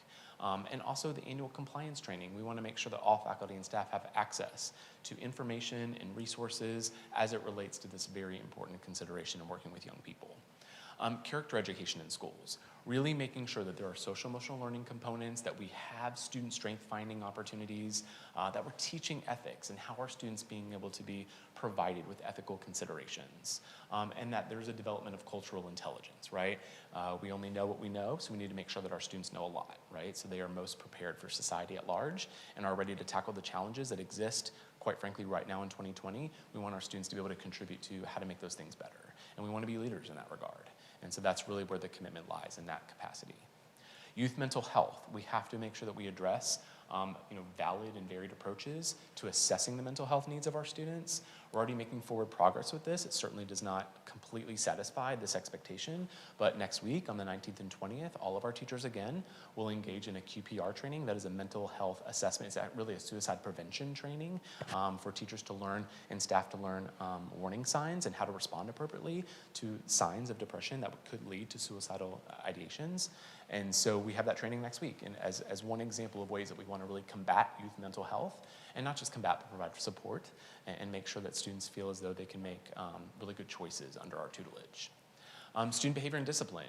We have to make sure that our code of conduct reflects that certain infractions as they relate to racial, cultural, or identity-based insensitivity are unacceptable. And we have policy in place to make sure that students are behaving appropriately and are held accountable for their actions. We want to make sure, as a result of this body of work, that it specifically addresses things that are related to racial, cultural, or identity-based insensitivity. So that's a programmatic element that we want to make sure absolutely gets adapted. The last programmatic changes are outlined here, just building relationships between staff and students. That's a connection with the family and community engagement. meaningfully involving folks in the community with our conversations, and especially developing advocates. We learned a lot about having advocates with some of our previous diversity training that we did with Tristan Bott, where we really had some in-depth discussions and conversations about students who identify as LGBTQ+. And so really that's important for us. We recognize that as a core concept. And then engaging out of the school building, making sure that we find partners who can help us make forward progress. Student voice. It is okay for us to have student leadership and advocacy groups, and we need to embrace those opportunities. So examples would include, but are not limited to, diversity clubs, gay-straight alliances. You know, if our student body wants to be able to move forward with an option to provide supports for their same-age peers, we want to allow that to happen and honor that as they recommend. Curriculum adjustments, emphasizing content within our curriculum that allows us the opportunity to address equity and inclusion and cultural competence. How do we expose and integrate cross-cultural tech studies? Our standards, which I talked about before in Kentucky, they perfectly align to that option. I mean, we're set up for success in that regard, especially with our reading standards, and so we just need to be intentional in making sure that we do that. And it needs to be part of our curriculum that we are going to be devoted to developing and having opportunities to expand upon. And then school-to-home communication. I mean, how do we sort of make sure that our parents at home understand what it is that we're doing in school? Because I'm not quite sure that there's enough of that currently happening, and we need to make sure that we are embellishing upon those experiences. Human resources, intentional efforts with minority recruitment, and deliberate participation and engagement in job and career fairs. Those are things that the committee, our guiding coalition, felt were incredibly important for us to make sure as a part of a metric in our goals and in our strategies. And so those are 100% a part of our structure. And then finally, with public relations, of which we will have to use our partnership with Living Media, how do we utilize, these are examples, how do we utilize our Fort Thomas website to show a big picture perspective with our stakeholder groups of the work that we're doing? You know, I'm not quite sure that outside of the Board of Education meeting tonight, outside of the update that I've given you in the past, that people at large really know the work that we're trying to commit towards being better in this regard. And so we want to make sure that we share that so people can not just understand that, but also be on board, because we're going to obviously need help, and we want to make sure that, again, we develop these advocates to the work that we're doing and share, information, resources in our plan. And we also want to make sure that we do something that is another very intentional action, and that is include underrepresented student groups in our marketing and print materials, knowing that we're referring to a wide array of underrepresented student groups when we say that. And we want to make sure that it reflects our student body, and our student body is diverse. We just have to make sure we're embracing all components of that diversity, and so that's important for us. And so the last piece is just making sure that we have opportunities for additional administrator and teacher training. We need our leaders and leaders of the classroom to really carry forward this group. So book studies, training modules, workshops, PD Academy, ongoing training throughout the semesters. Those are all commitments that we are instituting within the 2020-2021 school year, so in the year one metric, to make sure that we are making forward progress and reaching opportunities to excel against those goals. We even have teachers leading this work independently. There was a book study this summer led by teachers, it was led by teachers from Moyer, and I think that teachers from other schools joined in that regard. And so that was something that we didn't even need to facilitate or lead. It was something that teachers took a lead on themselves. And so we appreciate that and we recognize that, and that's certainly a commitment that we have as it relates to this plan. And so, our roster is fairly varied as it relates to the types of persons that are represented. We have people who work at the district level, at the school level. We have different types of representation there. We also have community members and people with real experience and or hardships as it relates to the concepts that we're working towards that have been able to inform our decisions and give us good guidance as it relates to focusing our work in particular ways.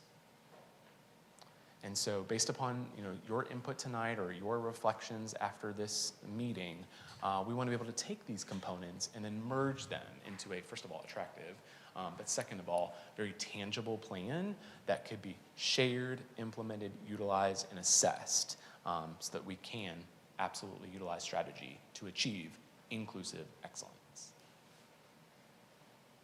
Anybody have any comments? I just want to applaud Bill and the committee. I've been on the committee since November, and it's been some uncomfortable conversations and some difficult things to talk about, but I'm really impressed that through COVID and all of the other efforts that are going on right now, that this is still taken a priority and that we are looking to move forward. We have to remember that our students leave this bubble, and we have to prepare them in all ways for leaving this bubble. And that includes above and beyond academic work. And so I think this is really important for us moving forward, and I applaud the committee's efforts. So, anybody else have any comments or questions, or keep moving forward? And definitely, if you guys think of anything after this, I mean, we'll clearly take it back to the committee, and please let us know. But yeah, okay. Thanks, Bill. Okay, we're almost done at 9:30. Board committee updates. Anybody have any? No. Okay. All right. I need a motion and a second to approve the consent agenda, please. So moved. Second? All those in favor, please say aye. Aye. Opposed? Okay. Keep up the good work, guys, and let's everybody do what we need to be doing and keep hope alive, right? So this meeting is adjourned.